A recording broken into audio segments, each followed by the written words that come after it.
Hey friends, hope you're all doing well. We're doing okay too, just really tired since we've been working non-stop. We wanted to answer a question many of you ask: how does our publishing process work? Most of our audiobooks are first posted on Patreon as paid content. They stay behind a paywall for a few months. After that, they become free to access on Patreon forever. Then, a few weeks later, we upload them to other platforms like YouTube, Facebook, and Twitter, X. Lately, our community hasn't been growing much, and we could really use your help. Please share our site in your Facebook groups, Discord servers, Reddit threads, Twitter, X, or with any friends who might be interested. Every little bit helps and we really appreciate it. Thanks a lot for being with us and supporting what we do. Just beside her, there was an angel as big as a whole house. The newly arrived angel instantly darted to the sleeping angel and stood in front of him, shielding him from them, though considering the size, it didn't look like it, but the gesture was still there.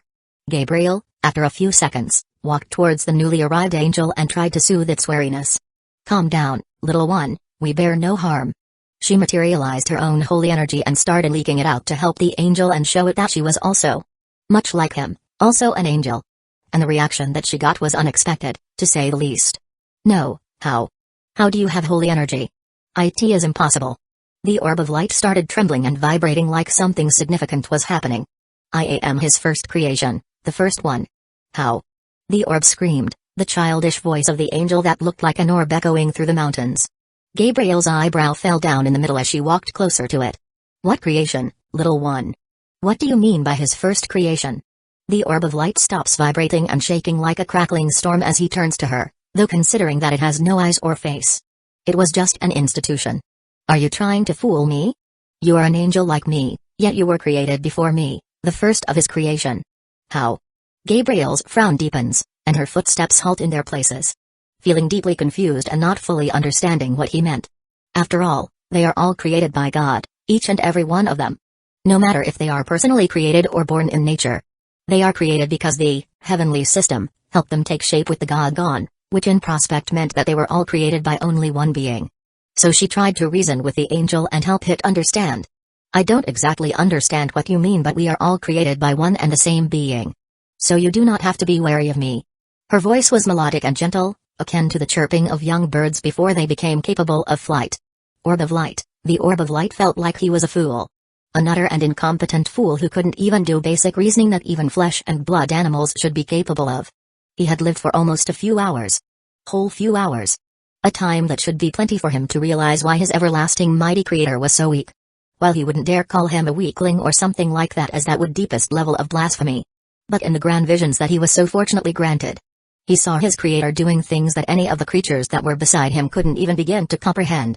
He saw his creator laying waste to the world upon the world who refused his divine benevolence. He saw those heathens who dare call themselves the true gods crumble and fall like sand castles facing an ocean, incomparable and endless. He saw his creator with a wave of his hand, burning a very world until all that remains is dust. He saw his creator bending the very fabric of existence and erasing those conceptual beings. The beings that were believed to be immortal and undying until all signs of their existence, their history gone along with them. Not even their beloved spouse, the ones who swore an oath together, wouldn't even remember them. But he also saw his creator embracing those who joined him and placing the world that became one of his in his divine realm. A realm in which countless worlds and stars eternally danced in joy to his kindness and blessing that was granted to them. His creator possesses mountains upon mountains of treasures, each one a treasure that even the pathans of gods couldn't get their claws on. His creator possesses more power than any madman raving. His creator possesses more knowledge than even the book containing all existing and non-existent universes. And the thing that these creatures beside him could not even fathom the slightest bit.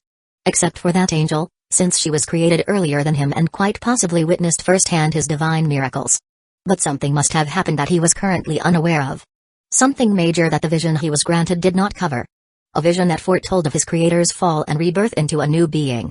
He was the first creation of his creator in his current life. But in his past lives, he must have also created angels much like him. Yet this simple reasoning had just gone past his head and caused his creator to fall into danger. The orb of light turned to the devil, who stood farther away, expressionlessly. No, upon closer inspection, he could see a frown and how that devil woman's hand was twitching here and there. Possibly having realized that his great creator was alive and the assumption that he had fallen, had been false. A foolish tale that was woven into existence by the lesser beings that have never been granted a vision. No. The orb of light screamed as he walked towards the devil. His form rapidly shifted and changed as he cursed his incompetence and foolishness for failing to realize some simple thing and had pushed his creator, the Eternal One, into pits of fire. I will not let you dig your filthy claw upon my creator orb of light, though, as he flew to the angel, though not before muttering to the female angel. Protect the creator, for he is in deep sleep, Seraphol. Initially, Seraphol was just enjoying the chaos and the comedy that came from it. The newly arrived angel stopped in front of his elder brother to protect him from the big bad Gabriel. Cute. Trying to scream and intimidate them into backing off? Very cute. But the words that continued on removed her all laid-back approach. Specifically about how he was protecting his creator and that they shouldn't come near, etc. Those words got her serious and vigilant. As every word that spewed out of the newly arrived angel rang several different alarm bells in her head. And the bells that rang weren't of a mild nature, to say the least. She slowly inched closer to them and started talking with Gabriel. Gabriel-san, I change my mind. Until you deliver the resources, you won't take him away from here. Gabriel turned rapidly to her and narrowed her eyes. Her golden, mellow eyes lit up in warning. Leviathan, choose your words carefully. After all, nobody knows what would happen to the loved ones of the one who spoke without thinking. The holy energy that started gathering around the seraph was not something to joke about, as even she, one of them, felt extremely threatened by the extremely dense, akin to Mercury holy energy. Though considering that she was a seraph and how long she lived as a seraph, it made sense. But Seraphol wasn't afraid or intimidated by her, yet something and some part of her stopped her and begged for her to reconsider. Seraphol's steps slowed, and she stopped gathering her demonic energy as she stared at the seraph. Her eyes glowed in a blue icy tone, yet she did not walk further. She just stood. She wanted to stop her and forced her to leave, as the words that spewed out of the little angel were not things that should be taken lightly. No, anything related to that one should not be taken lightly. Especially if it is related to his revival, as the moment he is revived, she is certain that the Great War will resume once again. But this time, there would be no apocalypse beast to weaken the god. The Mao part of her screamed at her to force and fight, while the simply Seraphol part begged for her to reconsider and cherish one of the last things that defined her existence itself. So Tanshi unconsciously muttered to herself. The standoff continued for almost a minute, their gaze not leaving each other for not even a millisecond as they looked at each other. She completely ignored the little orb of light that stood between them. A weak, pathetic bug, she would say. Her eyes turned more and more cold and slowly her demonic energy started gathering. Her feet, just like her demonic energy, started digging into the earth. Screech with a loud screech akin to a boulder grinding against a building, the sound of Seraphol grinding her teeth sounds as she finally decides to stand down. Okay, Gabriel-chan, don't be so serious, I was just kidding. Her hand pushed her head in a mock self-punching pose as she put her lip out of her mouth in a spoilt and pouting style, extremely similar to that one episode on Miracle Leviathan. But what just happened would not disappear just because of it. Gabriel, upon seeing her reaction, instantly teleported all of them away. While Seraphol just watched on passively, the slightest bit of ice in her eyes did not disappear. But in the end, she made her decision. I hope I did the correct thing.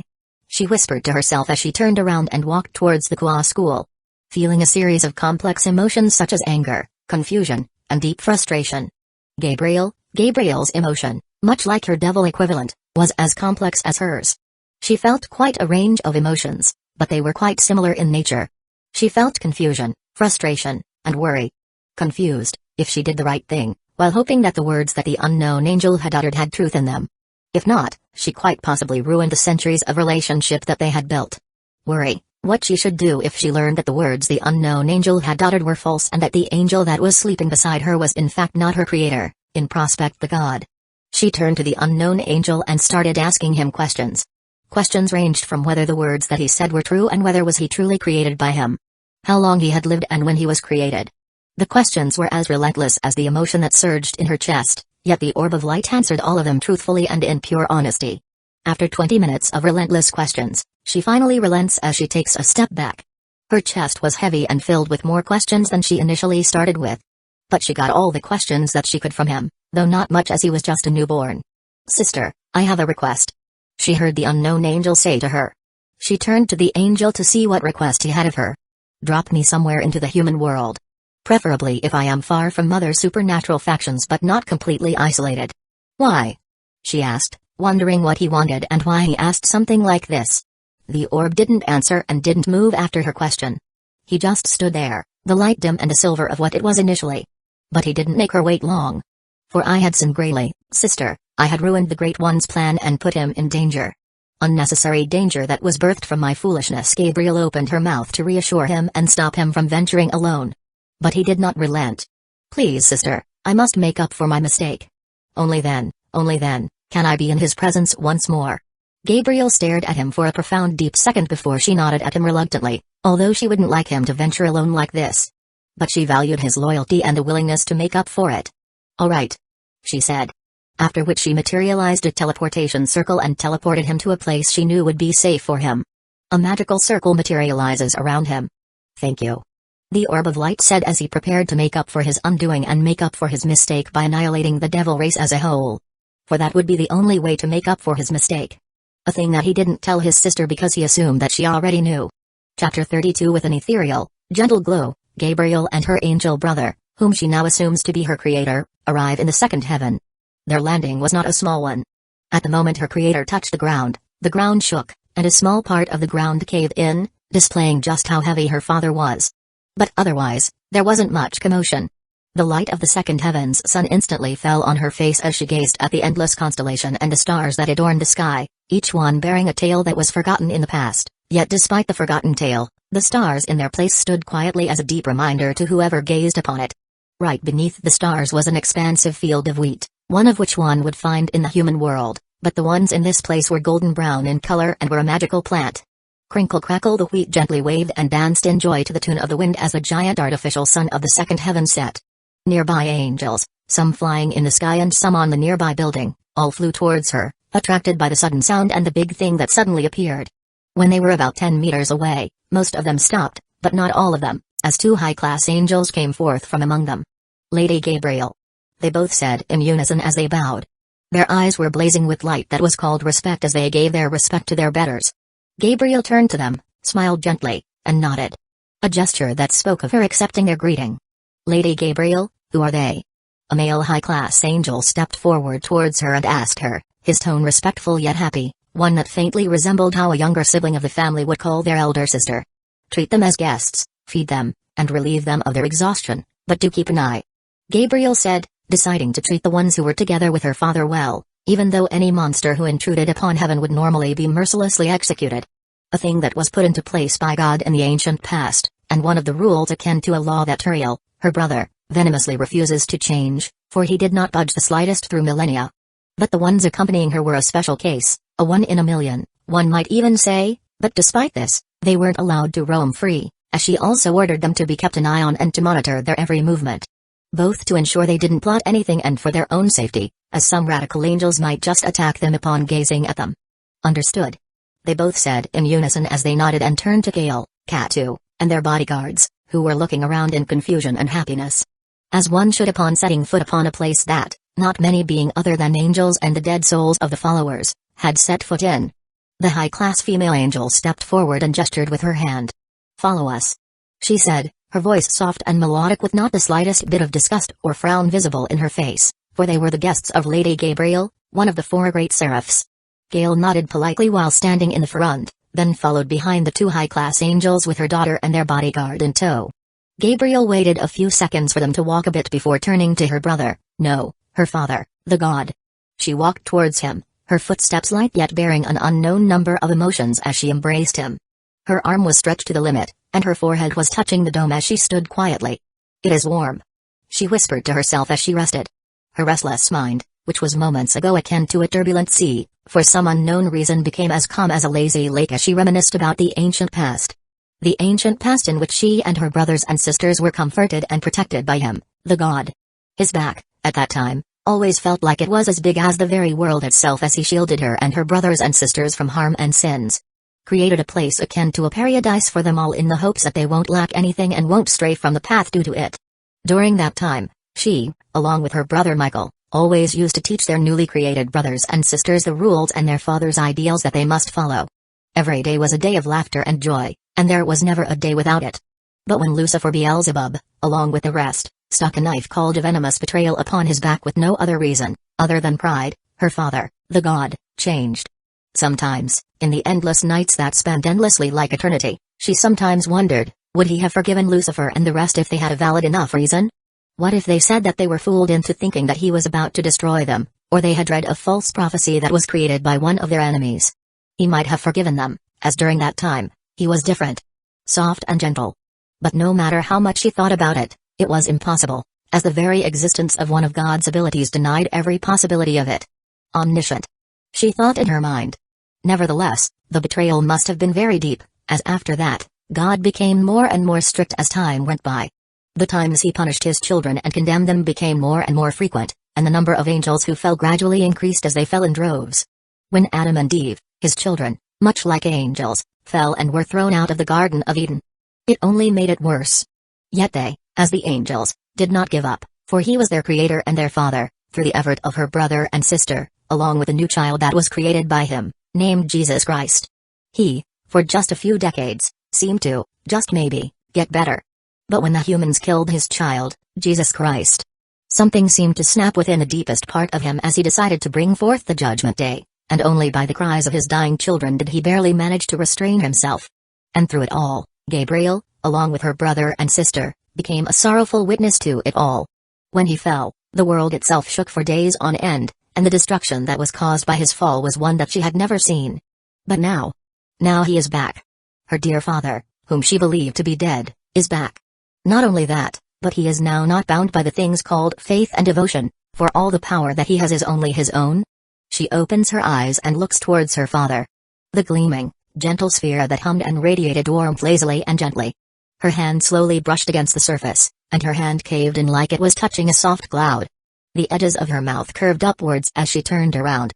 Then she materialized a magical circle and teleported both of them to the sixth heaven. To show Michael that their father is alive and that he is back. Whoosh, with an ethereal light, she disappears from where she once stood, leaving only a gentle spark akin to a firefly's. Michael could be seen relaxing in his office while drinking his favorite drink, a chilled glass of sparkling water with a twist of lemon, while conversing with one of his brothers. Raphael, one of the four great seraphs. The content of their talk wasn't of much importance, as he had already received all the information that he needed from him in the written report a few hours ago. Did Camion get better? Michael inquired during the talk, asking about one of the younger angels if he had recovered from his wound. Raphael nodded. Yes, he did get better. I estimate that he will make a full recovery today or tomorrow. Michael sighs in relief and worry. I hope he stops with his blind experiment. He is only 300 years old and has yet to master even the Totem of Criff 4. You know how he is, even if we ban his experiment and try to stop him, he will just try to do it on his own in secret, alone. Michael nods in acknowledgement, for he is thinking the same. At least if they don't ban him, he will do it in the company of other angels, which is significantly safer both for himself and his surroundings. Though if he were younger than 60, Michael might have done more extensive moves. But fortunately or unfortunately, he was 300 years old, an age that is more than enough for any being to become a full-fledged adult in both body and mind. Also, the fact that Camion is a peak high class and the fact that he was doing experiments for the future of heaven might have played quite a big part in how Michael is handling him. Oh, I almost forgot, where did you send Gabri? Just before Raphael could finish his question, he suddenly sensed a being, specifically his sister along with another unknown angel, teleporting here. The holy energy that he is sensing from the angel that is accompanying his sister was one of which he had never sensed. Raphael turned to Michael with a calm face. Never mind, I understand now. Already, he understood what his sister had gone to do. His sister was probably sent to fetch one of their brothers, who was recently born, as the holy energy signature was one that he never sensed. Well, any normal being, upon seeing another being accompanying one of theirs, they wouldn't immediately make an assumption, same as him.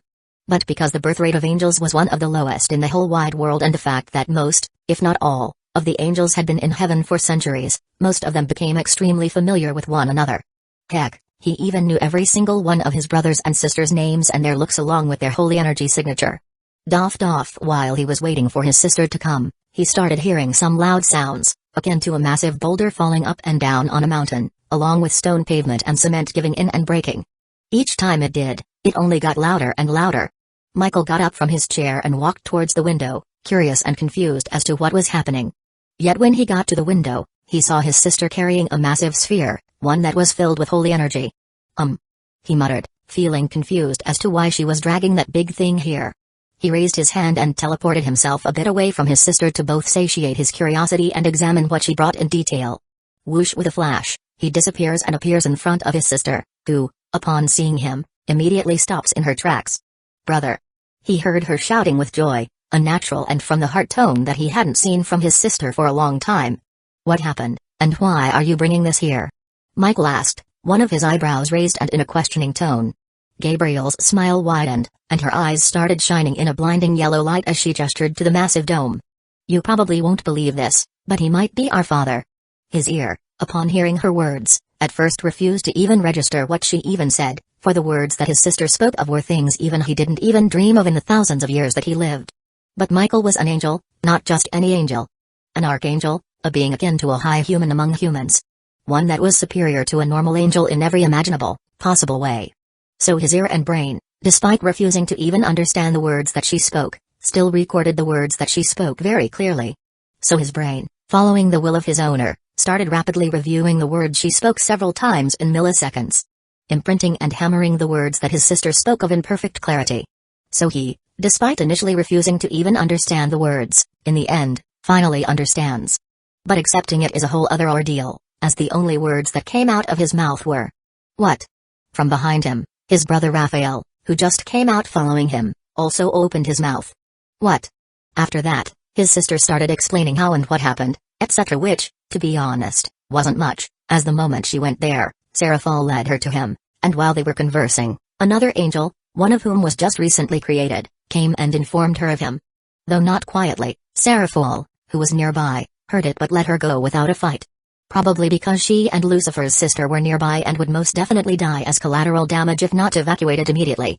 "Brother, but I am not certain of the words spoken by the little one," Gabriel said after summarizing everything. Michael nodded. "Fret not, sister, a way to confirm if he truly is our father is simple." Gabriel turned to Michael, her head falling sideways with a big question mark on her head. "What would that be?" "Heavenly system," Michael said as he turned to Raphael, then back to Gabriel in confirmation if they should do it. Both Raphael and Gabriel nodded without hesitation.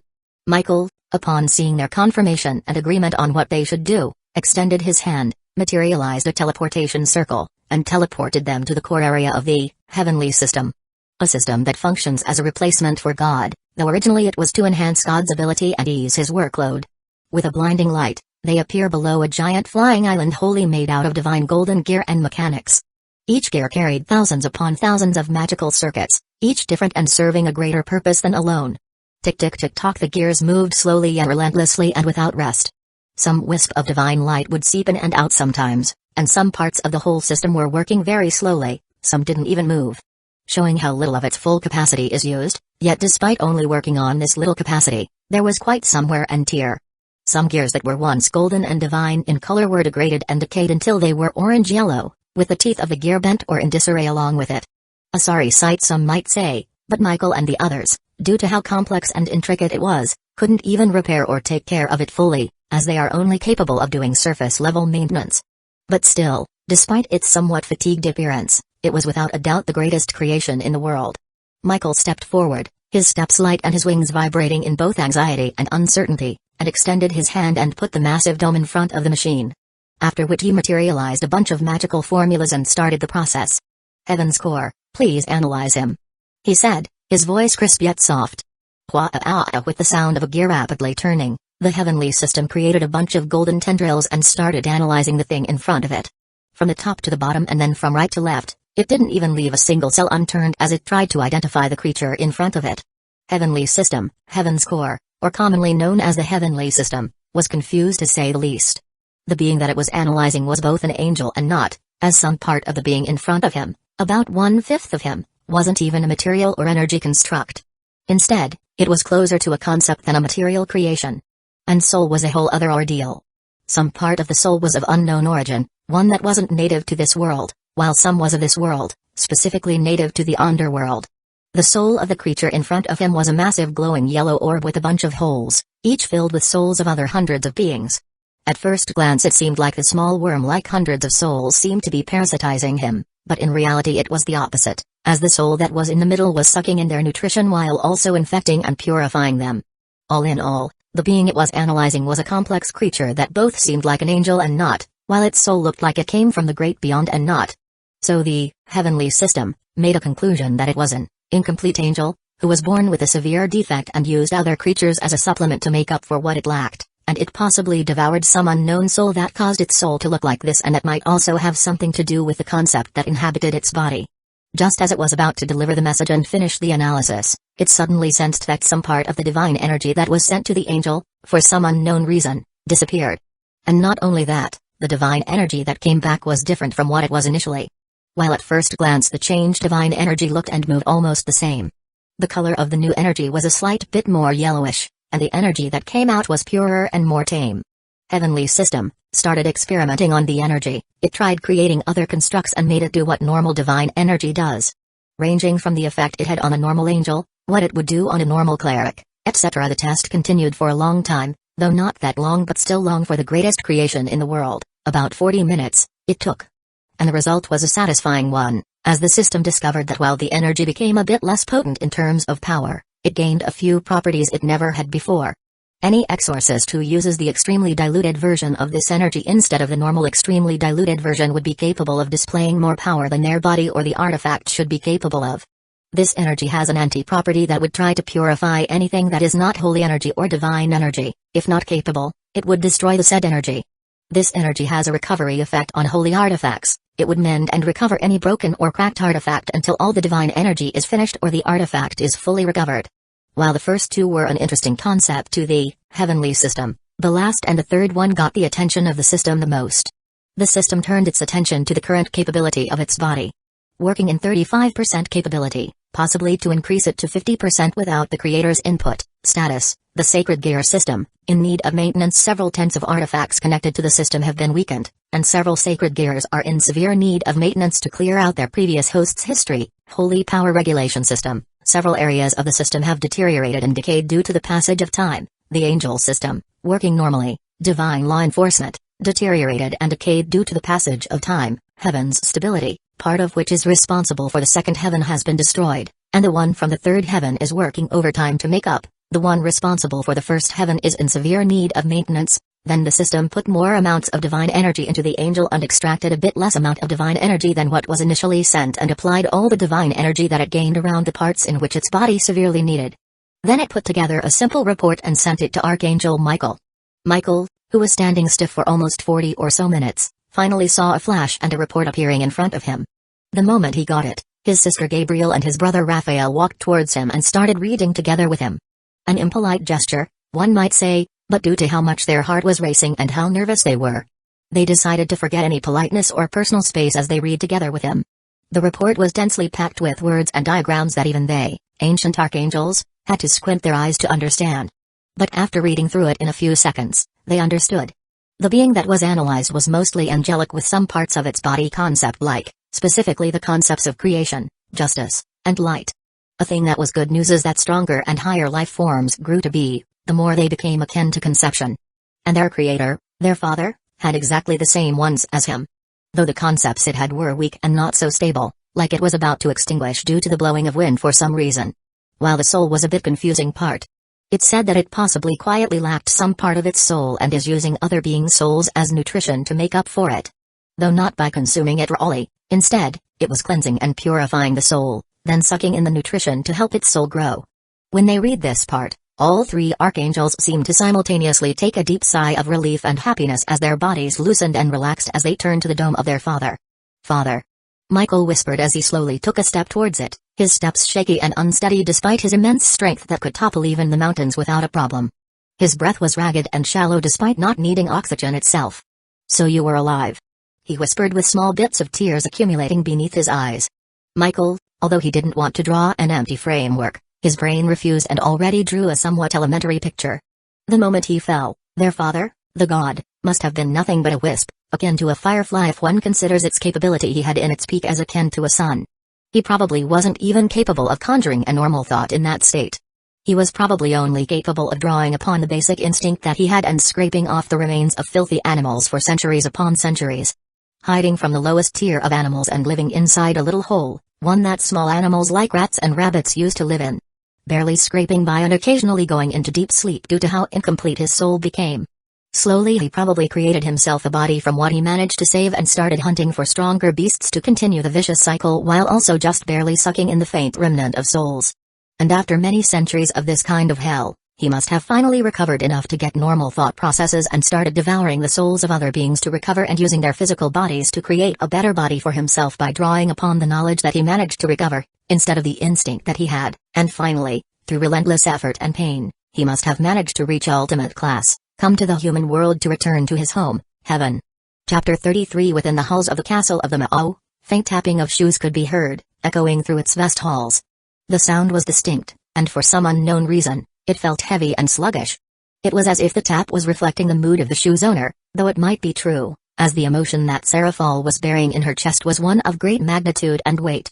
Some maid or butler who saw her would immediately get away from her and kneel and submit as if their life depended on it, for the look that the Leviathan bore was one they had never seen before. Usually, among the four great Satans, the one that was most accommodating and approachable would be her, but this time, it was different. The Leviathan's eyes glowed with a faint blue light, and a deep frown, never before seen, was etched on her face. Her fist was half clenched, her teeth were gritted. Not only that, but a flicker of demonic energy was dancing around her uncontrollably. Seraphol continued walking for a few minutes in absolute silence while she tried to think about what she had done, what she hadn't done when she should have.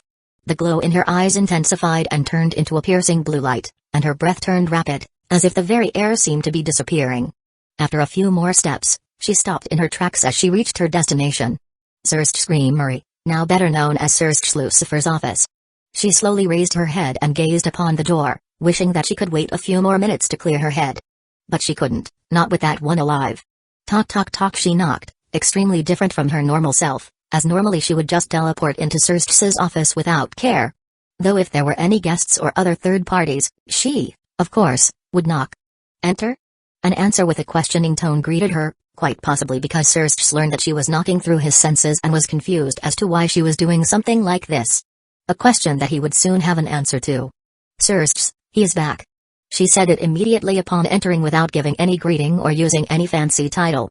A thing that seemed to dissatisfy his wife and maid, Greyfia Lucifuge, who was standing nearby. After all, she is the silver-haired queen of annihilation, who views anything other than most perfection in etiquette as improper and undisciplined, though she did not show much other than slightly furrowed eyebrow. But Seraphol currently doesn't have the desire to deal with pleasantries. What? Who? Sirst Lucifer asks, quite possibly not knowing who she was talking about. Seraphol walked a few steps towards him, matched her eyes with his, and repeated. The tyrant of heaven. Her voice, despite not being particularly loud or piercing, echoes through the office, sending the very air into stillness while also freezing Greyfia into a stone statue with not a single trace of earlier narrowed eyes visible to the greatest of sight. Sirst immediately stood up, his chair creaking against the floor as he turned to Seraphol.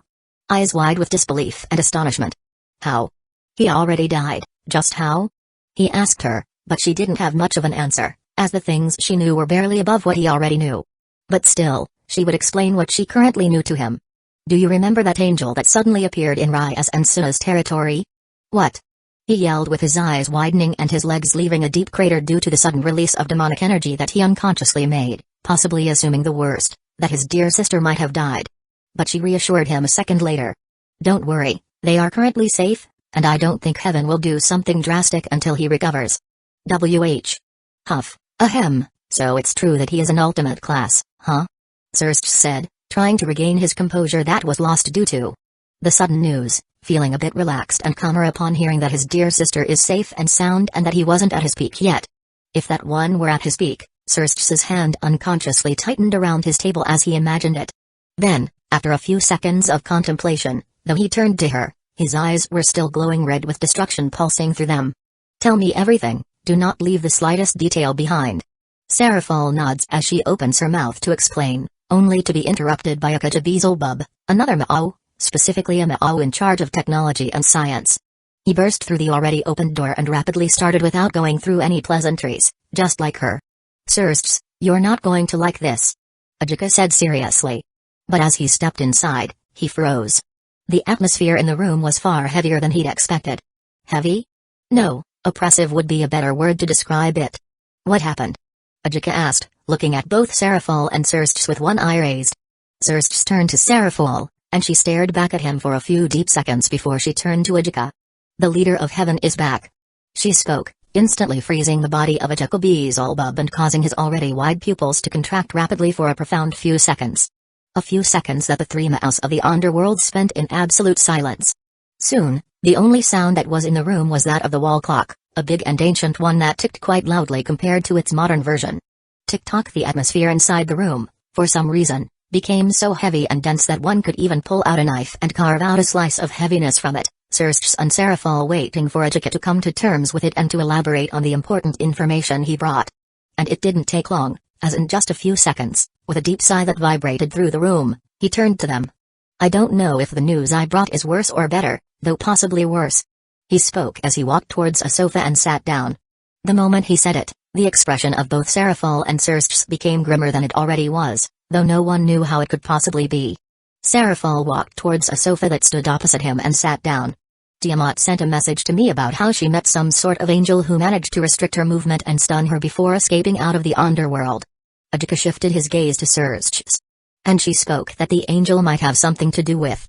Ecchi leaned forward, his eyes lighting up in emerald green color and dripping with seriousness as he uttered. Star gods. Instantly, when he said it, the already immensely heavy atmosphere, which was so thick that it could drown out a low-class magical being, upgraded to an unholy tier that was capable of drowning even a mid-class. Star gods, a term that refers to those monstrous, incomprehensible beings who live beyond the dimensional gap, in the true void where even the very fundamental concepts such as life and death, light and darkness are incomplete or destroyed beyond recognition. While the term star god wouldn't exactly describe them as they live in the true void, it is one of the safest terms that the creatures of this world have found. For they were to describe them in other ways, like characteristics, behavior, or the concepts that are closest to them, they might just notice them, for no creature, whether alive or dead, can understand them. After a few seconds of deep silence, Serge raised his head. Are you sure? Serge asked, his voice heavy and probing, asking how sure he was and how much the possibility was that Tiamat was just blowing things out of proportion. As the words that she uttered would be ones that would cause all of the supernatural factions, including all the pantheons of gods and leaders of races, to falter and waver in pure horror and panic. As the horrors from beyond the stars are beings that are easily capable of stirring the river of time itself until the timeline itself bends and warps until it is unrecognizable to even those closest to the concept of time itself and drowns the world in its blood until all that remains is one red pool. She would not utter those unless she was at least 80% sure? Ecchi answered. Instantly, the silence returns to the room as they try to fully digest the words that they just heard. For Serge, it would be that an angel that is somehow connected to the beings from the beyond is roaming free. For Ecchi, the leader of heaven and creator of angels, was back. And for Serafal, much like Serge, about how an angel that is connected to the ones from the beyond is out there somewhere. Ding with a ding, a light bulb pops up on Serafal's head as she turns to Ecchi. Was that angel a large spherical one with two large tendrils, no, two large wings that was burned? She asked, her voice probing yet for some reason confident in her own theory. Ecchi raised one of his eyebrows in response to her inquiry. How did you know? Instantly, Serge and Serafal connect the dots that the leader of heaven, who is now back, was in their backyard, specifically in the underworld, and that there is no two bad news. Just one bigger bad news, causing the bodies of Serge and Serafal to tense and soften repeatedly, not knowing what emotion they should be feeling, and whenever it was good news or bad news. Ecchi, however, was confused and didn't understand why they suddenly relaxed, as he hadn't heard about the angel that suddenly appeared in Ryas and Suna's territory, as he was busy during that time. Serge, as if understanding his confusion, replied. There was an angel that suddenly appeared in Ryas's territory, the fallen leader of heaven, and he is probably the one who appeared in Tiamat's territory. Ecchi, as if a light bulb had suddenly lit up, turned to them, his face turning a slight bit paler. Are you really sure that he is the one who appeared in Tiamat's territory? Though he asked about it, he silently willed his Kankara formula to find the chances of it being true, and the answer was, unfortunately, 89.487% for the two to be one single being. Yes, quite sure. Serge said, without saying anything about his friend's Kankara formula. Serge stayed for a few seconds, waiting for him to deny it or say the percentage. But Ecchi didn't say anything, cueing to Serge and Serafal that it is most likely true. So he got straight to business, which is for both Serafal and Ecchi to explain every single detail they know, though they should also invite Tiamat and discuss what they should do. Now that he thought about it, he almost forgot someone. Someone very important. Falbium Asmodeus, one of the four great Satans, a being just like them. After a brief discussion to outline the fundamentals, Serge informed his subordinates that he would be gone and wouldn't be available for at least a few hours, possibly not even returning today. Although he spent almost the entirety of a few minutes with his wife, who works as his maid, so should count her as being his subordinate. They then teleported to Falbium's office and discussed all the information they had and what they should do. Which, unfortunately, wasn't a lot.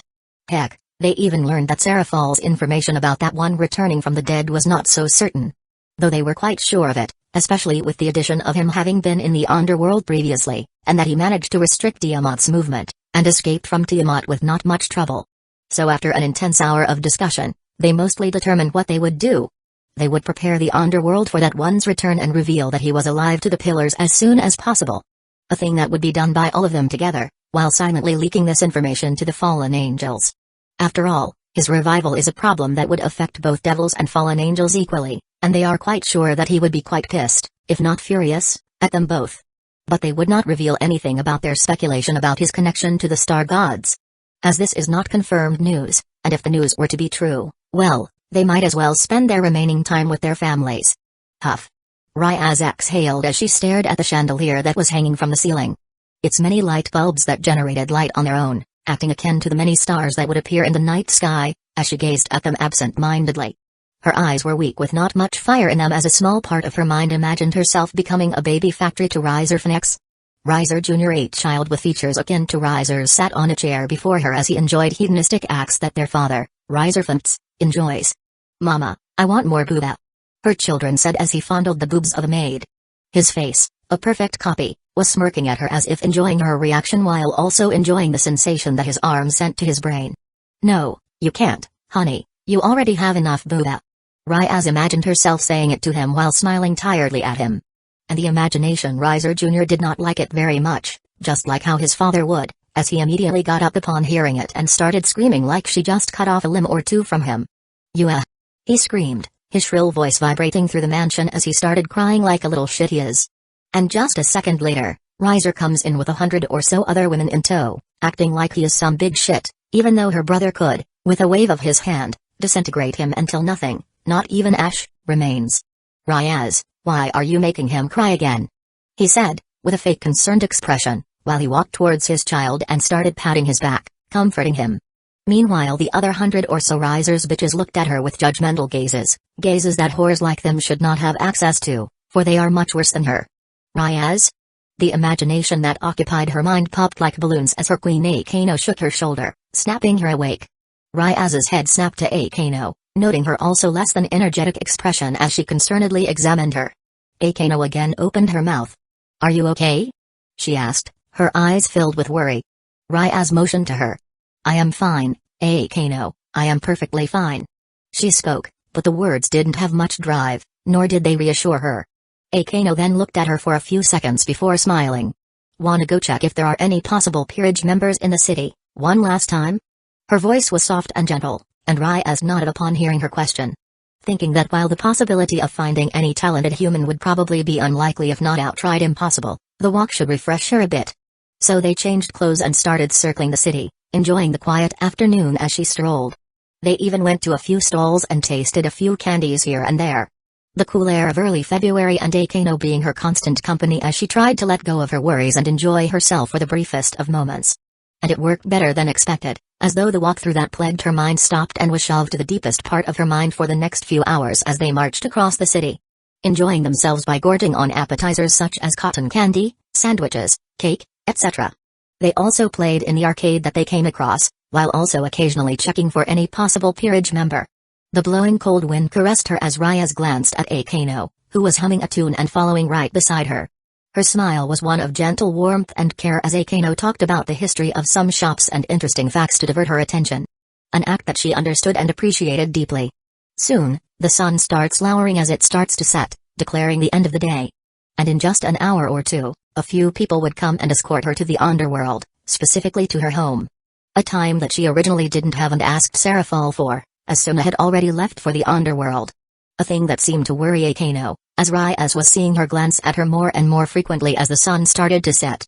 The yellow, mellow light of the sun was dyeing the city in a golden color as it declared its intent on sleeping. "Thank you, Akano, I appreciate it." Ryaz spoke to her suddenly, Not only thanking her for today but also for putting up with her childishness and stupidity that no being should have to in the past few years. Always being a constant company to her and giving her enough confidence to do what she wished. For she believed that Eikino would be there just like always and stop her if she were to do something that counted as too much. The eyes of Eikino widened for a brief moment before an amused and slightly sadistic expression adorns her face. Foo, Keiku, you don't have to confess to me in such a roundabout way. I will accept it regardless of whether it was direct or not. Ahem. She coughed in her mouth as her face turned red, while she turned her head to look sideways. Trying to hide the blush that appeared on her cheek, despite her having no romantic interest in Eikino. A second later, her mind, thinking that looking elsewhere after being teased would look too humiliating and childish, decided to do something else. She took out the sacred gear device that she got from her brother as a roundabout excuse, one last time, and checked it.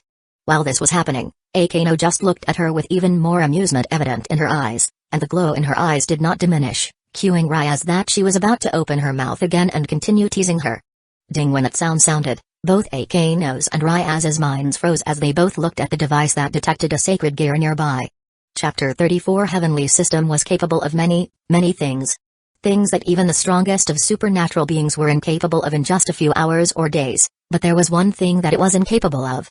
Which is feeling genuine emotion or doing an action influenced by it, because his creator thought it was an unnecessary risk and liability without any advantage.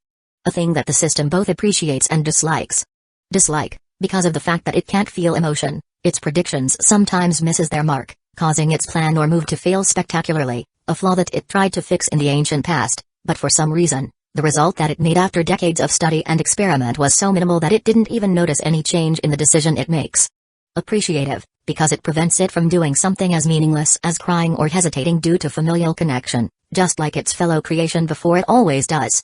And the most striking and closest example it could find would be Archangel Michael and the rest of the seraphs, who stood near it. Most of them, if not all of them, had some accumulated minor tears in their eyes or were shaking in sheer happiness. Though it didn't know why, as system felt that it was missing something, a core piece of the puzzle. But the system in the end didn't interrupt them to ask questions, as through the studies that it had personally conducted, most, if not all, beings don't like being interrupted when they are exhibiting emotional overload. It saw Michael slowly caressing the incomplete angel it had just analyzed, then bowing before it while muttering, "Never again." Confusing the system to no end, but it led them to be, for it didn't see anything wrong with it. After 10 or so minutes of talk and other things, the system saw Archangel Michael wanting to take the incomplete angel away from it, instantly causing a deep sense of panic and alarm bells to ring in its body, as it still hasn't converted enough of those strange divine energies to recover its decayed parts. "Never again," Michael whispers for the second time today as his gaze lands upon his creator, father. The one who, after millennia of disappearance, managed to come back to his home. Heaven. He wanted to talk about many things with him, count out all the problems that had plagued him for centuries, and the decaying church of his that he failed to preserve due to his incompetence, for it was corrupted by the vile claw of desires. But until he woke up from his slumber, he couldn't. Though he wasn't sure when he would wake up, he was sure it wouldn't be long, for their father wasn't one to make others wait. He reached out to him and prepared himself to carry him back to his realm, seventh heaven. Specifically to his throne, as Michael believes that the place his father should wake up must be on his throne. Not in here, not anywhere else. But before he could do it, Heaven's core stopped him, for it sent him a message, saying that it wanted to keep him here and that it had a severe need of it, and it could also monitor and take care of him much better. While the logic of the words the system used was without much flaw in them, the tone and the panicked tone it used confused Michael, as he was pretty sure that the system had no emotion or personality, as God thought that it was unnecessary. But shrugged it off as the system has been in existence for so many centuries that it gaining a slight sentience shouldn't be too strange. Though if his father hadn't just returned and a system hadn't just gained sentience, it would have caused severe panic and would have prevented him from falling asleep, but fortunately, his father is back, and soon he shall wake up from his slumber. "I understand," Michael said as he turned to gaze at the massive, island-like clockwork of gears and teeth that eternally spun. A totem, a mark that told all creatures how insignificant they were to the wonders that their father, God, could create. "You also miss him, huh?" And the message that the system sent to Michael only confirmed it, as it sent Michael a message saying, "Yes, I need it, and I need to spend about 28 hours, 14 minutes, 40 seconds with it. And you could take him away from here when the time came." Michael nodded while also glancing at his brother Raphael and sister Gabriel for their agreement. Raphael, with a stiff movement, nodded back at him, clearly not wanting to leave their father alone or leave him in this place. But also couldn't just take him away from here for nothing other than selfish reasons, as they all knew that the place that was safest and most optimal for him was here. With Heaven's Core keeping constant watch on him, supplying him with divine energy or rare resources when he needed it, and protecting him from all harm. Though most of them were sure that no harm would reach him, after all, the 4 archangels and the whole of heaven would die before they let their creator and father fall again. Gabriel just nodded with that serene smile on her angelic face while she gazed at their creator with tears of joy accumulated on the edge of her vision. So they teleported outside to prepare for what was left unfinished. A thing that stopped due to his fall and would begin again with his rise. Great War. After Michael and the rest left, only Moon and Heaven's Core remained. Heaven's Core, sending divine energy and collecting the strange divine energy every hour or so, then scattering it around its body to recover what it had lost to the river of time. Meanwhile, Moon was just lying there quietly, unconsciously sipping small bits of divine energy that bypassed him while letting the rest pass through. And each time divine energy passed through him, the glow that echoed through his body increased, so did the size of his body that was inside the dome. And soon, after a day and a half of time, his body fully reached the max size, for there was no room to grow in the dome. The system that was monitoring its increased capability in deep joy notes that the incomplete angel should soon hatch from its dome. But when it thought of the name, incomplete angel, the parts of the Heaven's Core that it put the paste on glowed in a platinum yellow color and then dimmed, the glowed repeatedly. Then suddenly the system felt that the term, incomplete angel, is too dirty and had disgusting meanings that it originally hadn't found flaws in. So the system changed the term that it addressed the angel into, unique angel. The parts that the system applied the strange divine energy to glowed again in defiance of the blasphemer, but because it still hadn't fully eroded, converted the system, so it could do nothing more than it already had. Then the system called forth Michael and informed him that, unique angel, would soon hatch. Instantly upon receiving his message, the system saw Michael leaving behind everything he was doing and called for the other seraphs while he was also flying to him. Michael, with a gentle thud, lands in front of his soon-to-hatch father. While the rest of the seraphs, specifically Gabriel, Uriel, and Raphael, land just a second after him. Showing that they themselves were waiting and were ready to move at a moment's notice, all of their eyes glued to the ground that their father was on with complex emotion of struggle, shame along with deep-seated happiness. Although they all wanted their father to hatch from his cocoon on his throne, surrounded by all of his children, they couldn't even risk even the slightest possibility of anything happening, for the compliance and carelessness is a sharp knife that would always strike when unnoticed. Brother, Uriel said as he turned to Michael, possibly asking a few questions as their father doesn't look like he will hatch that soon. Yes, brother. Michael nodded, spilling a small part of his concentration to his brother Uriel for the conversation that would soon take place. Uriel took another step, almost standing on the same line as him, showing through body movement that Michael should stop being their leader with their father back, while also using his mouth to explain another. Should I open the vault? Michael, in return, also made his move. He took a slight step back, now just a little in front of Uriel, showing to Uriel that he agreed with his thoughts and that he had no desire for the leadership of heaven, while also opening his mouth. Yes, I will appreciate it, but do not fully open it, we need our father's opinion. The crisp, pleasant voice of Michael said. The words that Michael said had several meanings, such as that they would fully commit to the war, not just initial preparation, and should prepare themselves, but they should do it in a subtle way so their father could change it as he sees fit, for their father might just have a plan he already prepared. And that he shouldn't inform the church of anything that is happening in heaven. A way of communication that all seraphs had with each other, though there was no need to, as there could never be another being, to be here in the sixth heaven, but because they all understood each other so much, the difference with using normal words or doing it in a bit complicated way didn't matter much to them, so they just did it in the shorter and just a bit better protected way, for there was no difference. Uriel nodded, agreeing with him and having found the answers that he wished to get. While the other two seraphs gazed at their father without spilling any of their attention, for they were fully committed to carving this moment into their brains. With not even a smallest of grain of sand left unnoticed. And in just a few minutes, they saw the thick golden dome thinning until the faint shadow of a being became visible. The giant sphere dome that was apparent in the golden light wavered as the being inside slowly moved. Its gigantic form, wreathing and spinning, moving gently and calmly as the one inside prepares to get out of its shell to reveal to the world what it was underneath. Bang, with a bang that was tens of times stronger than any flashbang that humans are capable of, the dome fully broke as the being inside hatched. The light was so intense that it was akin to gazing straight at the sun while standing right in front of it. The light should have easily blinded a low or mid-class being who was unfortunate enough to stand, but the ones who stood weren't low-class or mid-class, not even by a distant mile. Then slowly, little by little, their father became visible.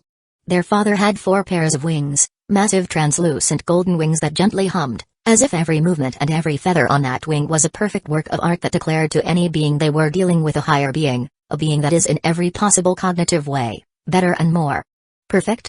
Then it was his sphere-like body, which had gears like golden teeth, that showed that their father, the one who died and revived, created his own body, following the blueprint of his greatest artifact, Heaven's Core. But unlike the Heaven's Core, his body had hundreds of eyes. Eyes that could never blink, for there was no need to, and several faces of beings he devoured along with them. Yes, faces of being, a mortal being's face who stared right back at them with an empty void expression. Those heads' eyes gazed back at Seraphs, as if noticing their movement. Seraphs became the slightest bit dizzy for reasons unknown to them. But they didn't care much about, for they already knew that their father initially used souls of other beings as nutrition to recover, so 1 or 2 unusual things are normal. But the thing that appeared next was the thing that made all of them freeze.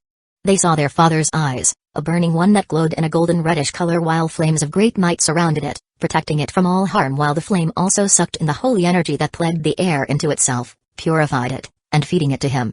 Picture suddenly, their father changed his form, transforming from a being that most, if not all, creatures that inhabit this world would call eldritch disaster into a monster in a humanoid form.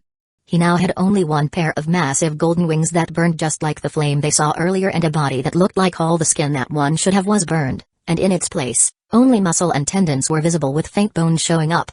But he wasn't fleshly red or pink, instead, he was golden yellow, as if the flame that was his wings was compacted into a human form with no facial features such as a nose, ear, or lip visible. But there were eyes, 1 eye in his stomach and 10s in the thick whirlwind that was his legs. Picture, and the first word that came out of their father's mouth was Michael, instantly jolting all of them, most of all Michael awake as they instantly took on a kneeling pose. A pose that they had taken only towards one being in ancient history that was their life. While they were silently kneeling, Michael, unknown to most, was secretly happy and glad that the one their father first called was him, not his brothers and sister, for it made him feel like the one closest to their father was him. But he shook himself out of it the next second as he felt ashamed of what he felt. As a being who had lived centuries upon centuries, he should be at least above such petty emotions, though the shame was only added on top of the happiness that was originally there, not disappearing nor shrinking. Then their father moved his head, looking at each one of the seraphs that was gathered, and started naming them. Gabriel, Uriel, Raphael. After naming each and every one of them, he turned his back to Michael, the eye that was in his stomach and the ones that were surrounding him boring down on him, bearing a weight that they shouldn't be capable of, considering that he was currently only at early ultimate class, discounting the fact that he is probably the strongest ultimate class as he has knowledge and wisdom of the strongest being in this world. No, the breath that was in his throat hitches as Michael sensed his father's energy through the sense that was granted to him. Their father wasn't an early ultimate, instead, he was peak ultimate, with only 1 step away from the Seraph tier. Ma'o and Seraph are at the same level, Archangel is stronger than Seraph, Super Devil and Archangel are at the same level. Michael is equal to peak Seraph tier, with 1 foot inside the Archangel tier, and would reach the Archangel tier with the assistance of Heaven's Core. Where am I? Their father asked. Instantly, Michael answered him while still in his kneeling pose. Father, you are in heaven, the 6th heaven. His voice was calm yet barely containing the excitement that plagued his otherwise pleasant and beautiful voice. We found you on Earth, Japan, and brought you here. Their father, after hearing his answer, was quiet and silent for a few deep seconds. Seconds that spent longer than they thought, possibly, as it made all the seraphs that were gathered here get nervous, no matter the fact that they had lived centuries upon centuries and had been in more life and death battles more times than they could count, for they were in the end his children. And children, no matter how old they were, would always feel like a child in the presence of their father and parent. Where are the 2 goblins and a few beast men that were together with me? Their father asked, and this time, instead of Michael, it was Gabriel who answered his question. They are in the 1st heaven, father. Gabriel said, her pleasant and melodic voice echoing several times in the silent atmosphere. They are safe and sound, awaiting your will. Their father said. The tranquil and calm way he is talking made the seraphs that were present unknowingly relax as their once tense body that was ready for his endless fury softened as they listened closely. I don't remember. Their father said, but after the first 3 words, he became silent. Likely trying to remember or recall what he had forgotten, a thing that Michael understood. After all, their father still hasn't fully recovered his strength and form that he had once donned in the ancient past due to him, well, almost dying. On the other hand, if he were to remember everything fine and without a problem after his soul became something like this, it would be shocking to say the least. Don't worry, father, We understand that you haven't recovered fully. Raphael said, his eternally calm face had a light smile tugging on the edge of his face as he gazed at their father. But their father seemed to have other things to say. No. Their father said, his voice an eldritch combination of many voices, a side effect of his crude recovery path that he was forced to take. I have already recovered. And you all are mistaking me for another, he said, causing the silence that was already there to become even heavier and for the seraphs that had just recently relaxed to tense. Not knowing what he meant by that. I am not the person you are assuming me to be. He said, his eldritch voice blaring in some part as if some soul that wasn't already digested was screaming in agony, instantly tensing them, but they relaxed the next second as their wisdom and intelligence that they accumulated through the eons broke apart the meanings of the words that came out of their father's mouth. He was saying to them that he wasn't the original him, for the original him died in that war, on that accursed day where the sky rained blood, and the one that was standing before them was, while mostly him, but there was a certain part of him that was different, as he was forced to revive himself by a path that even the most wicked would hesitate. For the art of absorbing souls of other beings to revive oneself would cause one to change, influenced by the souls that one absorbed and changing them. But they, seraphs, didn't care. Because of the undeniable fact that he was their father, and that even if he changed, it would be so minimal that they wouldn't even notice, at least after he fully recovered and purified himself, that is. Until then, he will be different and changed. Even then, the change won't be too much, as their father didn't directly absorb souls, instead, he purified them and then absorbed them, causing the changes that should have been made to be at the very least, to be a minimum. Do not worry, father, we know.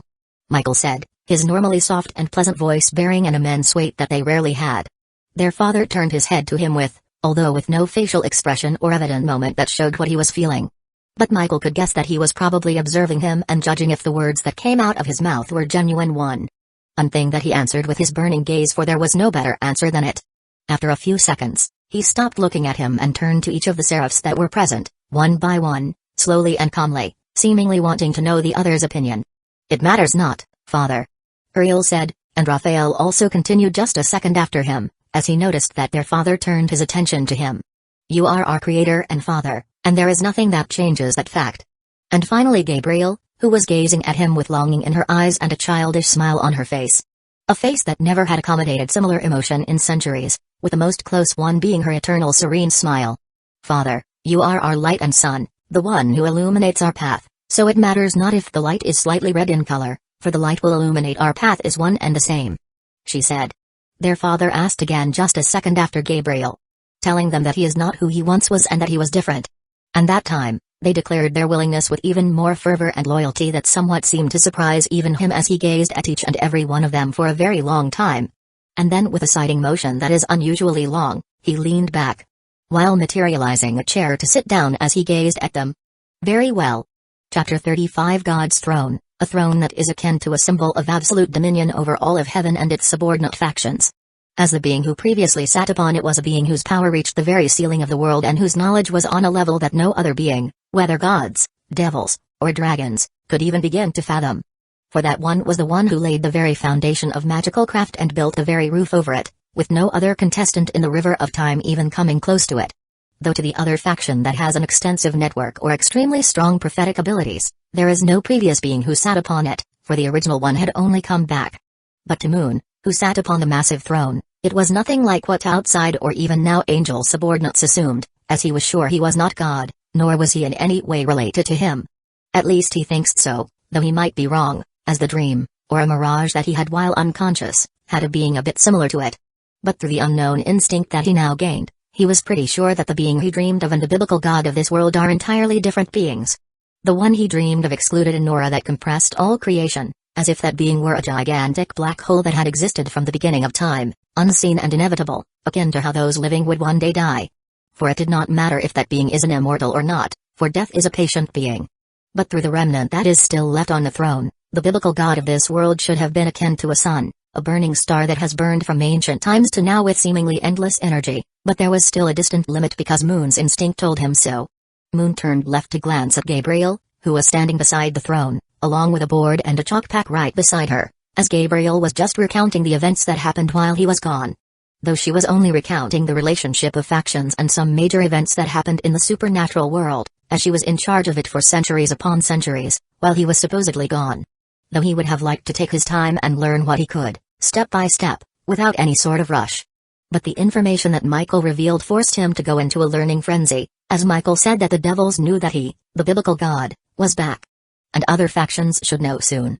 So he, without even meeting anyone other than the 4 seraphs, went to the throne room, which is the 7th heaven, and started learning what he could, while giving each of the seraphs a certain time frame to give him reports.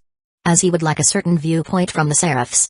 After the first 12 hours with Michael recounting the events that happened in church and heaven, it was now Gabriel's turn.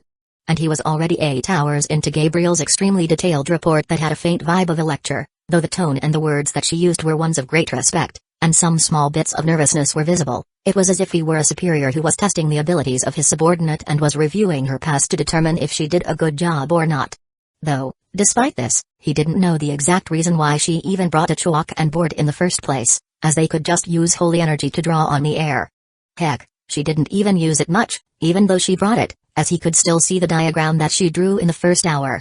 But after almost 20 hours of non-stop reporting, with 12 hours with Michael and 8 with Gabriel, along with using a few extra eyes to read several books that he had gotten from the library, Moon, despite his now inhumane brain capabilities, started feeling exhausted, though not due to physical exertion but mental, as he wasn't only recording the words that came out of Seraph's mouth and carving the words that the book he had read. Moon was also trying to piece together a whole picture, trying to weave a web of connection, cause, and effect through it. So after his mind started feeling sluggish and slow, he stopped Gabriel and rested for a long few minutes. Minutes that he needed, as Moon felt his brain and mind rapidly recovering from the knowledge that was stuffed inside while he was digesting what he had gained. Though random thoughts found their place in his mind, Moon unconsciously turned his head to look at the seraph who stood beside him. Gabriel, an angel of the highest tier and a seraph in charge of foreign relations, had a beautiful face that was akin to a masterpiece of the highest degree, frozen into a serene smile as she stood still, akin to a stone statue, with her breathing in and out only once every 30 or so seconds. One might even mistake her for an enigma that was mind-crafted into existence, for she felt too perfect to be real, too beautiful to exist. The only thing that showed that she was an angel and not a seemingly mirage that the mind created was the 12 massive wings that were behind her back and occasional nervousness when explaining some part that she probably assumed she had done something wrong. Yet, despite this, Moon was sure that the woman who stood beside him, now on his throne, was an ancient being who lived for a very, very long time. And following that, she should have at least a matching amount of intelligence and wisdom. At least Moon thinks so, but no, all of the seraphs were now assuming he was their creator, even though he clearly stated that he was not the biblical god, or any god for that matter. He even stated it twice, but they all just said they understood, and it did not matter, for he was still their father. Making Moon question their intelligence deeply. But after a few minutes of talk, he just gave up and accepted that he is now the biblical god. After all, seraphs assuming that he was God would only help him in his small goal of creating a perfect world.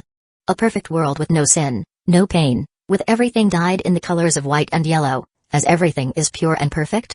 Although in reality, it wasn't entirely Seraph's fault, as Moon, although weak, had matching concepts that the biblical God once had, which are creation, justice, and light. And Moon's body also had a similar structure to the heaven's core, the God's greatest creation. Though the reason his similar body structure was all because heaven's core was continuously sending in divine energy while collecting the changed ones to paste it over its decayed part.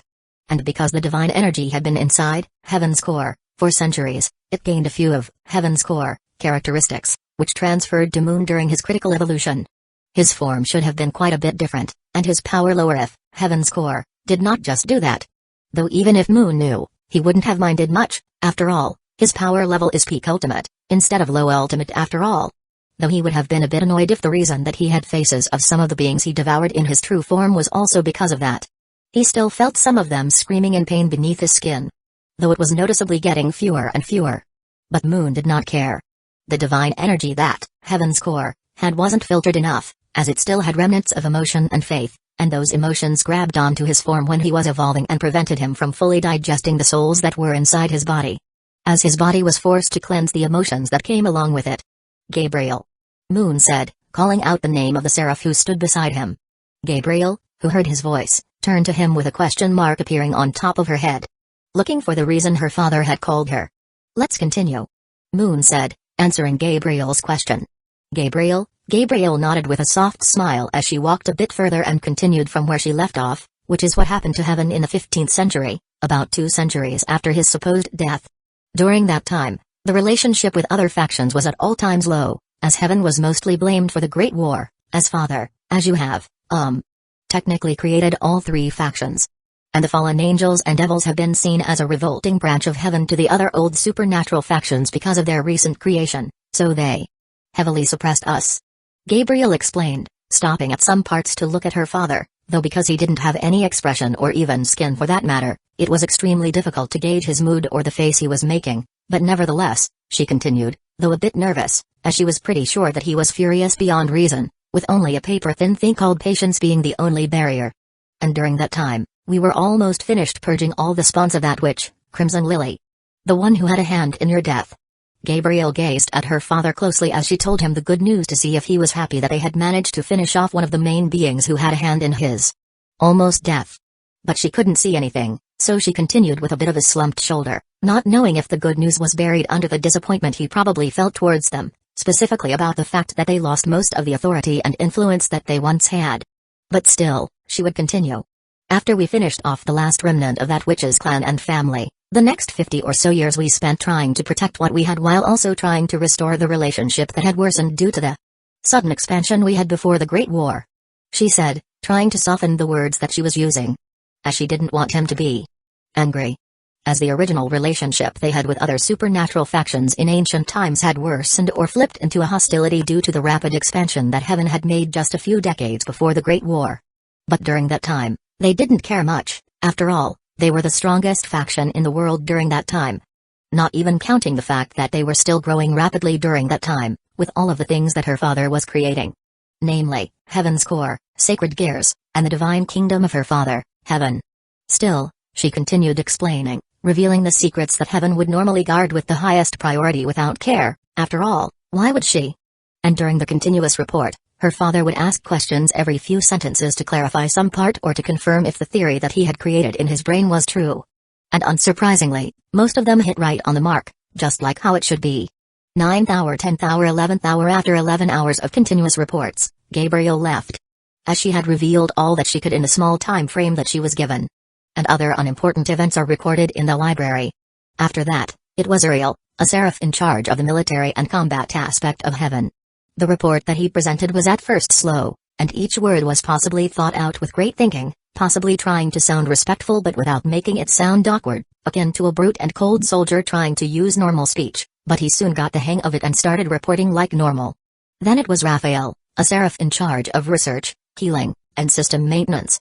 At last, all of the seraphs gave him the brief history of Heaven, though calling it brief would be an understatement, as in total, he spent 2.5 days in continued study and contemplation, with even the seraphs getting tired in the last hour or so, though probably not because of physical exertion but due to mental, as they are probably going through an extreme roller coaster of emotions, considering that their long-dead father had come back and met them. Moon turned to Raphael, who was standing beside him, having just finished his own report and awaiting his order.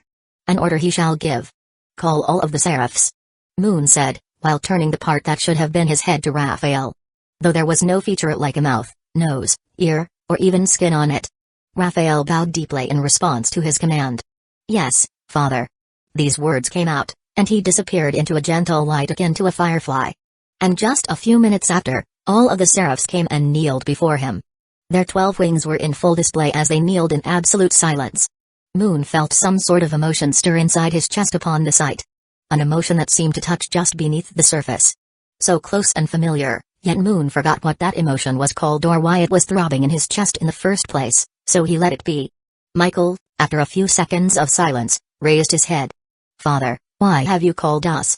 He asked, his voice pleasant and flowing like a stirring river. I have called all of you here because... Moon said, his voice, now more tame than just after hatch but still having the deep, distorted tone, continued. I have made my decision on what I wish to do. All of the seraphs, in response to his words, raised their heads and looked on at him with curiosity and faint fanaticism on their finely crafted features. An emotion that intrigued Moon a bit, as he felt some emotion that he remembered as curiosity stir in his heart in response. Would they betray him if they learned of his true goal? Would they become fallen? Or will they not fall because they are trying to protect the interest and well-being of the whole instead of him? Would the loyalty that he was seeing before him crumble like a sandcastle before a tide, or would it endure like it had for the centuries that it had? Possibly yes, might be no, who knows? After all, No being could very possibly know the absolute future in this world. If they did, the information of what he planned on should have already spread, but no, there is no such rumor. Instead, there were only rumors of war that might happen because of the supposedly revived biblical god, who is, fortunately or unfortunately, him.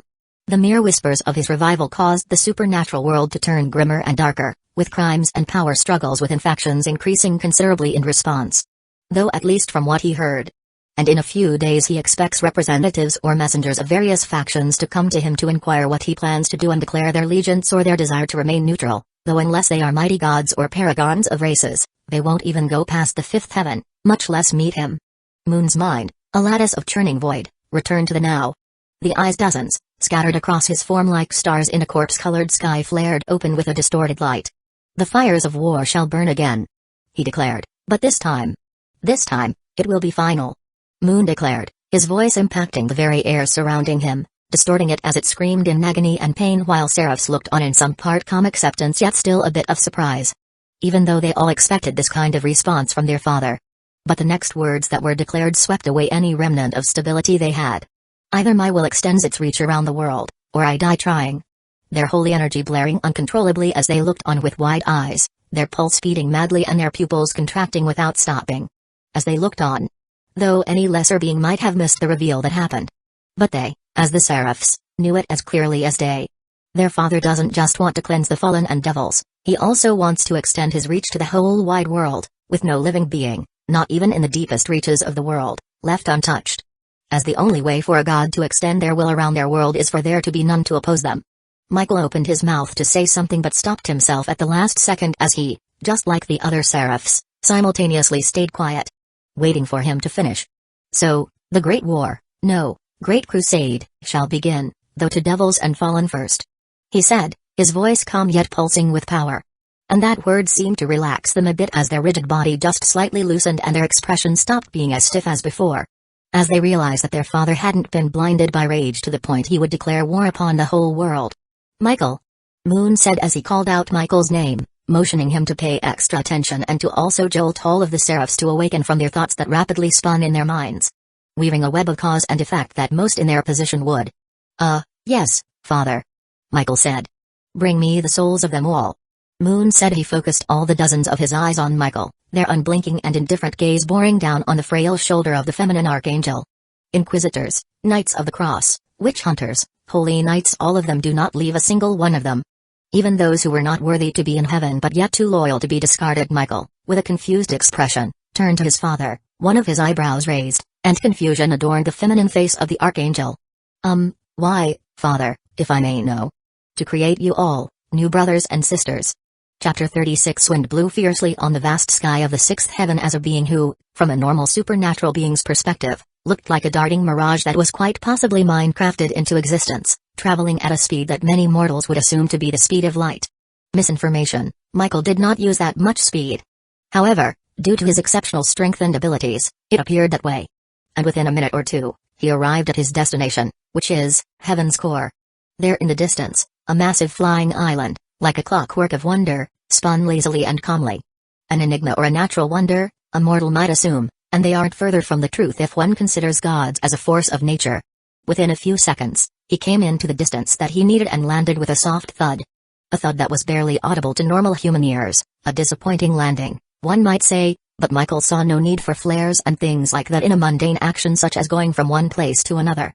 Then he raised his hand and sent a request to the system, asking it to send all the souls it had to the seventh heaven, as he couldn't exactly command it, since only his father could, and he hadn't regained full control over the system yet. Why did he not regain control? A low-tier angel might ask due to their ignorance. And Michael would answer him that their father in the ancient past had planted traps and countermeasures in the system, like putting stars in the sky, seemingly endless in number and ways, to prevent anything or anyone from even stealing the slightest bit of control over it. An extremely paranoid motion, one might say, and Michael, while he won't voice it out loud, would agree in his heart. But in defense of his father, Michael would say that father wasn't exactly in a calmish state of mind. But still, despite the countermeasures that were put in place, the system seemed to sense its creator, as it placed their father in the high value and valuable part of the angel echelon even though he should have been of much lower value as a new angel with high risk and with only his high strength being the only backbone. since he didn't even have a minimal amount of control over it. However, he expects his father to regain control bit by bit soon enough. He won't put it past his father that he might just regain full control a week from now, as he expects 1 or 2 backdoors from his father. Finally, after a few seconds, Heaven's core glows in response, indicating that it understood and would start doing it soon enough. As he saw that it had started, he turned around and flew back to his father, as he wished to see him creating a new brother or sister with his own 2 eyes. Moon sat calmly on the throne as he waited for Michael to start sending in the souls. Before him, Seraph kneeled. Their breath was quiet, and their body and face were stoic and akin to a stone as they waited quietly. In the past, before he became what he was today, he would have ordered them to stand up or sit on the couch or something as a polite gesture, at least trying to win them over or just making it less awkward for the human him. But unfortunately for the Seraph and the human him, he had changed. Them sitting before him or kneeling did not matter to both him and Seraphs, as their sheer physical capability made them capable of kneeling like this for weeks on end, akin to light work. But them kneeling would bring him more good than sitting, as it was a thing that was according to the behavior of the biblical God, a welcoming thing since he decided to impersonate the biblical God. And when impersonating, he wants every little detail to count, and he just hopes that Seraphs will assume the slip-ups that he made are changes he had during the years he was gone.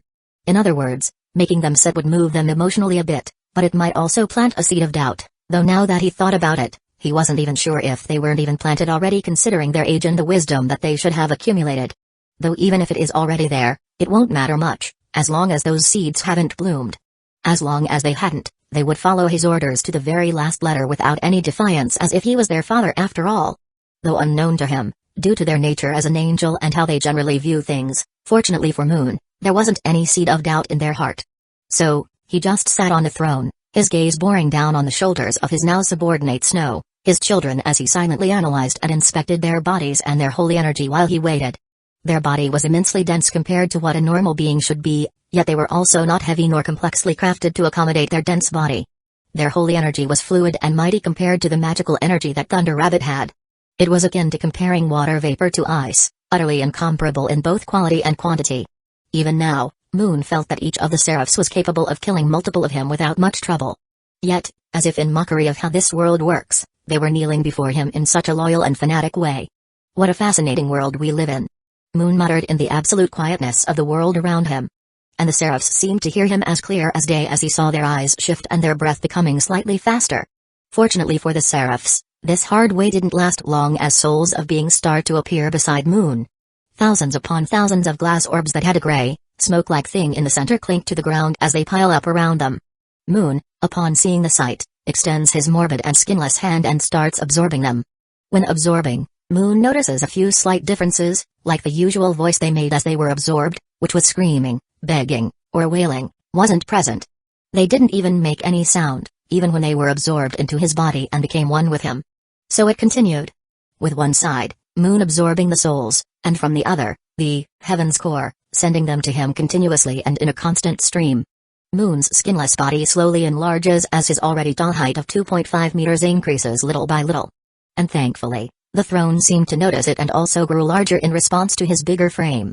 2.62 meters, 2.86 meters, 3.2 meters, and Moon's body's muscles bulge akin to a bursting balloon in response, and his muscles contract and coil like a snake under the gaze of his now children. Moon saw their eyes widening, breath hitching upon the sight, but they did not say anything. And just like that, it continued. But fortunately or unfortunately, just as Moon's body reached 4 meters, a height that was towering over most beings in the world, he stopped. As he felt like he had reached his limit and shouldn't absorb more if not forced. If forced, he felt like he would injure himself. A fruitless act that would only do harm.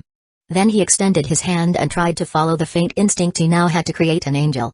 From his extended hand, a diagram and formula like no other appear before him. It was glowing and pulsing like it was alive, and one could faintly hear the echoes of long-dead mad zealots whose throats had been torn by their own devotion, screaming in delight from within the diagram. Their voices numbered in the thousands, but their devotion and will exceeded millions as they wailed in happiness. The diagram or formula moved as if alive, and for some unknown reason, it was madly changing shape every second. As if a mad prophet was reciting a forgotten book from the forgotten era. Word after word, text after text, Moon himself could barely capture the words that were changing every second. While this was happening, Michael, who recently came, and the rest of the Seraph just kneeled there, gobsmacked and confused upon the magical circle that they had never witnessed before. Their mighty body that could endure mountains throwing upon them unknowingly shifts in discomfort as it sends their owner a signal. A signal that said it wants to leave and doesn't want to be anywhere here, especially from that diagram. But their brain, one of their most prized organs that identified them second only to their soul, whispered that it wanted to stay there and just continue watching. A thing that Moon completely ignored as he was focusing all his attention on the creation of the angel. And fortunately for him, there was already a diagram of an angel in his mind and instinct, as he was pretty sure that he wouldn't even understand 1/10 of the diagram that he was manifesting in the air before him. And to add a cherry on top, it allows Moon to manipulate and make considerable changes to his creation. With a resounding boom, everything was dyed in a color of white. In the dark void that is his mind, he waited. And he waited. For there is nothing he could do other than wait. Sometimes, flashbacks of his life would bypass through his eyes like a short story. An old and decayed story about his glory, about his accomplishment and the authority and strength he once wielded, but they would just as quickly disappear when part of him realized that he was hallucinating. Causing him a great amount of annoyance, yet he could do nothing but wait in the eternal darkness that has become his home. He once screamed or fought in defiance in the darkness that became his afterlife, for he felt profound betrayal at the fact that he doesn't have a place in heaven despite his lifetime of loyalty. Yet, it was as futile as a branch falling on the ocean. Nothing he does, nothing he thinks, would change the torture that became his afterlife. Now, he is just a numb, decaying soul who was forgetting who he once was in the endless darkness. But suddenly, something changed. No longer was he in the oh-so-familiar darkness that was his only company. Instead, he was now on an endlessly tall, vast mountain that he even mistook for a pillar to heaven. Under a clear blue sky that spanned to the limit. The fierce and cold wind of the mountain rapidly enters his lung as he chokes in confusion. His eyes shook and his body quivered as his brain tried to process the long-forgotten sensation that it thought it had lost. He tried to move his hand, yet it felt foreign. He felt like he had just grown a tail and was trying to control it for the first time. Yet, he also felt himself rapidly recovering as his shaking hand stopped and his labored breath that was comparable to a dying man's calmed down as he waited for himself to recover. On the flat top of the mountain, he saw several others just like him. Confused and shocked at what they are feeling. He tried to stand up on his feet to get closer to another just like him. His legs were shaky, but he felt better after sitting for a bit. Clank screech clank. Hearing the distinct sound, he looked down and noticed that he was wearing a pristine white armor. An extremely familiar one, as the one he wore when he was alive was just like this one. His mind trailed across his distinct armor that had the carving of angels as his eyes, unknown to him, inspected the armor that he wore, and from the corner of his vision, he saw his long-forgotten partner. His sword. Cavalier light, double-edged sword that is hanging from his hand. His hand, unknown even to him, reaches out and grabs the handle of the blade, then pulls it out. And with a short sheathing that is also familiar to him, he drew his sword and pointed it to the sun in the sky. His once blanked out and unfocused eye slowly regains the sharp edge it once had as he cleaves his sword several times. The sword cut through the air, akin to a light. It was glowing akin to the greatest of light, sun, as it dyed the world around him in the color of white. And when his eyes crossed around the arena, he noticed that most of the people here had also regained their focus and were standing just like him. Though there were several others who was themselves cradling or even crying while screaming in fear. But he, pure light, Hans von Villiers, did not care. Though the fact that he was here in this place together with such inferior beings annoyed him, nevertheless, for now, they shall live, as he needs information first. Though after he got enough information, he wouldn't mind cutting down all of them. As their sheer presence dragged the title of a holy knight through the mud, judging by what they wore, he saw one of the knights, quite strong and fierce-looking by his standard, coming towards him. "Greetings, Sir Knight, do you happen to know the reason we are here?" the man asked. His tone is strong-willed and direct, a person that is to Hans's liking, so he entertained him. "No, I do not, Sir Knight. As I have awakened at the same time as you." The man nodded, without much care, as if he did not care. And Hans understood him. The man before him just wanted some way to start the conversation without anything too drastic. An approach that he was also thinking of. After all, in an unknown place, why should a man offend another considerably strong man, especially when there is nothing to be gained? Though he wouldn't have this kind of thought process if some weakling or some witches showed up in front of him. As he would most likely attack her or him without hesitation, not even caring if they are enemy or not. Suddenly, with a large swish, a large portal that he has never seen opens in the sky, and from it, an angel like no other appears. The angel was a massive, 10-hill tall and 3-hill wide being with 12 wings extending from its neck. Seraph? Who is he? Is it Seraph Uriel or Seraph Raphael? He asked himself, but unfortunately he couldn't find the answer to this question, as the massive being was fully covered in a white cloth, blocking its features from view. Then Hans saw the angel materialize a massive sword and hit the ground in a commotion. Instantly, the whole mountain shook in agony and in pain as he created a massive pit in the middle of the arena with no end in sight. The pit was 100 meters in diameter, and the edges were sharp and without any cracks. "What strength!" the man beside Hans muttered, and he agreed with him. As the being before him did not use any sort of holy energy to create this act of force of nature, nor did he put in much strength. Yet he created a crater that he never thought possible so easily. "Only one shall remain," the angel mutters as it floats in the sky. Well, normally, when he heard words like this, he would have been confused or baffled at what they meant. But for reasons unknown to him, he instantly understood that only one of them would ascend to the higher realm while the rest would become nutrition for the winner and disappear from this world in both soul and mind. A deep frown adorns his face, and the hand that is clutching his sword tightens until his veins pulse in rhythm. The slight friendly relationship that Hans had with the man beside him shifts as Hans swings his sword towards the man beside him. From his mouth a mighty battle cry sounds, and his sword cleaves through the sky as it cleaves towards the man who stood beside Hans. Uriel, Uriel, a word that has the meaning of fire of God, in other words, the fury and power of God. At least that was what Uriel liked to think of himself. As despite himself declaring that, his life history and accomplishment were akin to a book riddled with failure upon failure. He first let Lucifer's ambition burn right on the edge of his vision without notice, as during that time, he was foolishly collecting information and knowledge that he thought they needed from their rival factions. Some of his subordinates might protect him using fake words like, in ancient times, the very concept of betrayal hadn't been created inside heaven. So it wasn't Seraph Uriel's fault. But Uriel can see clearly, it was his fault, as he was together with Lucifer more times than Michael and the rest.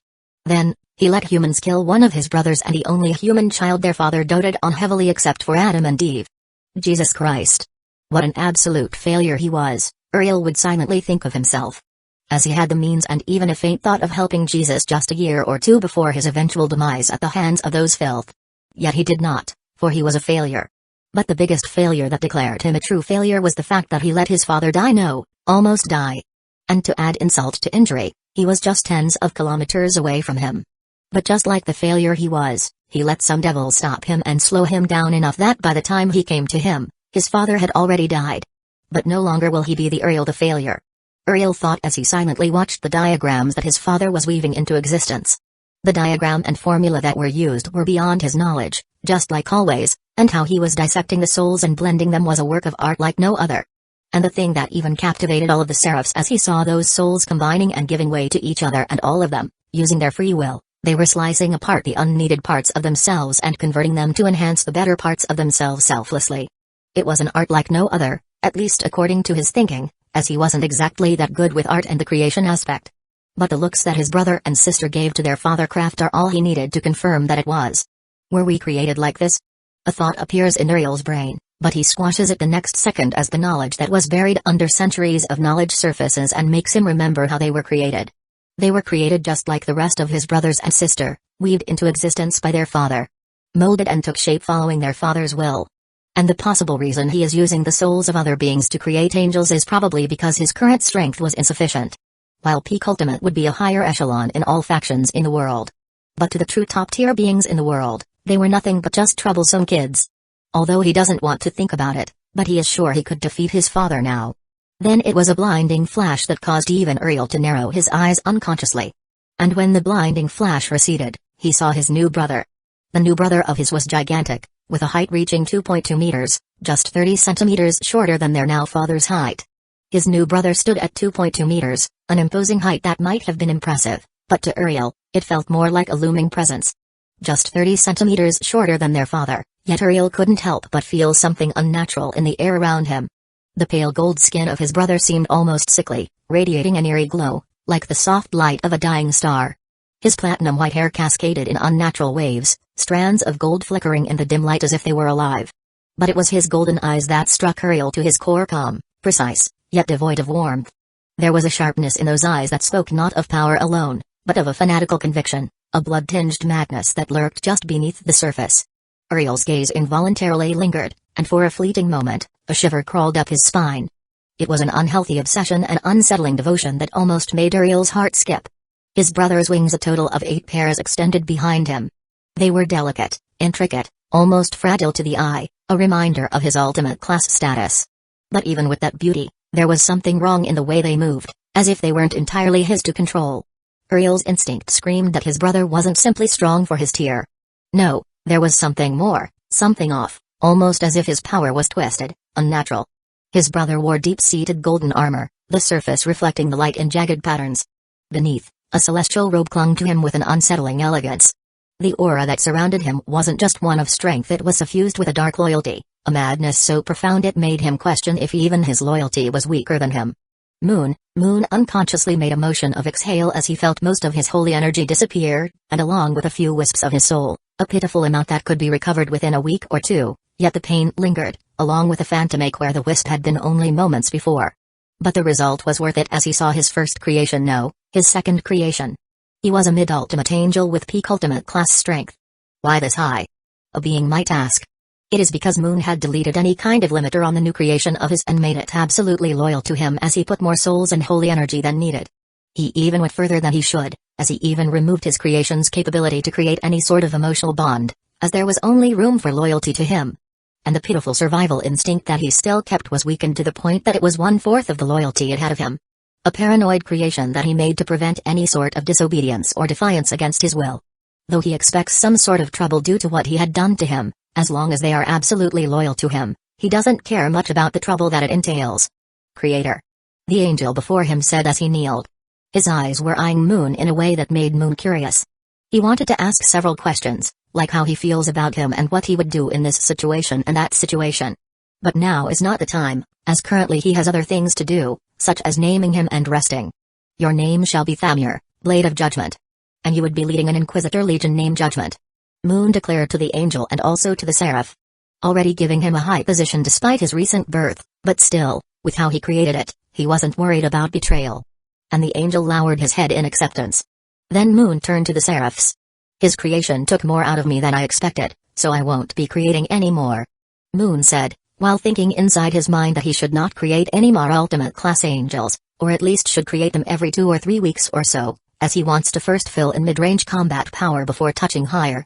As he felt like it, the cost of an ultimate class angel was too much, and for now, he should focus only on high-class angels. As high-class angels won't warrant a wisp of soul from him. Only his holy energy and strong, loyal soul for him to fuse, and also the diagram that was inside his mind. Author's note, if you noticed, I only read the latter part of the novel only once. Also, give me some stone. Pretty PLS, Unyai-chan? Chapter 37. So this is the gate of heaven. A middle-aged man of considerable height and muscle said as he inspected every aspect and detail of the wonder that lay before him. Though calling him middle-aged would be a bit rude to him, considering that he looked like he was just in his early 30s, a side effect of his immense magical ability that slowed down his aging. Though immense relative to the human species, not to the supernatural as a whole. If his talent were to be placed in the grand whole world, it would just be a very top of mid-talent rank, as he had reached ultimate class in his mid-40s. An accomplishment that he was personally quite proud of, but also an inevitable thing, as he was once the heir to the old clan of Loy Eisenberg, a quite big one that had several ultimate class wizards at its peak, and now the clan leader of it. Though, just like how even the proudest of trees would have its moment of weakness, so was the clan of Loy Eisenberg, as it now only had 3 ultimate class, and to make it even bleaker, one of them, the previous clan leader and his father, was extremely old to the point that his power was barely hanging on to the ultimate tier. But because his great-aunt, Valoria, a high-tier elven ranger, is still at her peak, which is peak mid-ultimate, he wasn't too worried. After all, the peak period for an elf is between the ages of 200 and 500, and she is only 300 years old. Yes, their clan wasn't entirely a pure human clan, as it was a clan made up of humans, spirits, and elves. Each covers the other's back and protects the other, and this is one of the most important reasons they are still standing strong, even though their enemies and allies they once had have withered away. Alas, they might soon be eliminated also, due to a minor god who resurfaced recently because it sensed some sort of age of great turbulence. It had managed to silently capture several towns and villages around his city, made them worship it, and then slowly recovered its strength. Unfortunately, it had already recovered quite a bit to the point that it is now almost equal to their clan. A deep mistake they had made because almost all of their attention was focused on the 3 factions, as in mostly heaven. Though the entire world was probably the same as them. As the whispers of that one's revival made all pantheons shift their focus and attention, even the Greek, the ones known for their arrogance and pride that were even above the clouds, stopped their bickering as they scoured for any information. So, he came here, to the eye of the storm, all in the hopes of joining heaven as a subordinate to gain protection and authority over the area around their city when heaven eventually won. But just like when there is warmth in one part of the world, in another part, there would always be winter. His grand-aunt and father venomously refused his decision. For they thought that joining in this war would bring them nothing but ruin.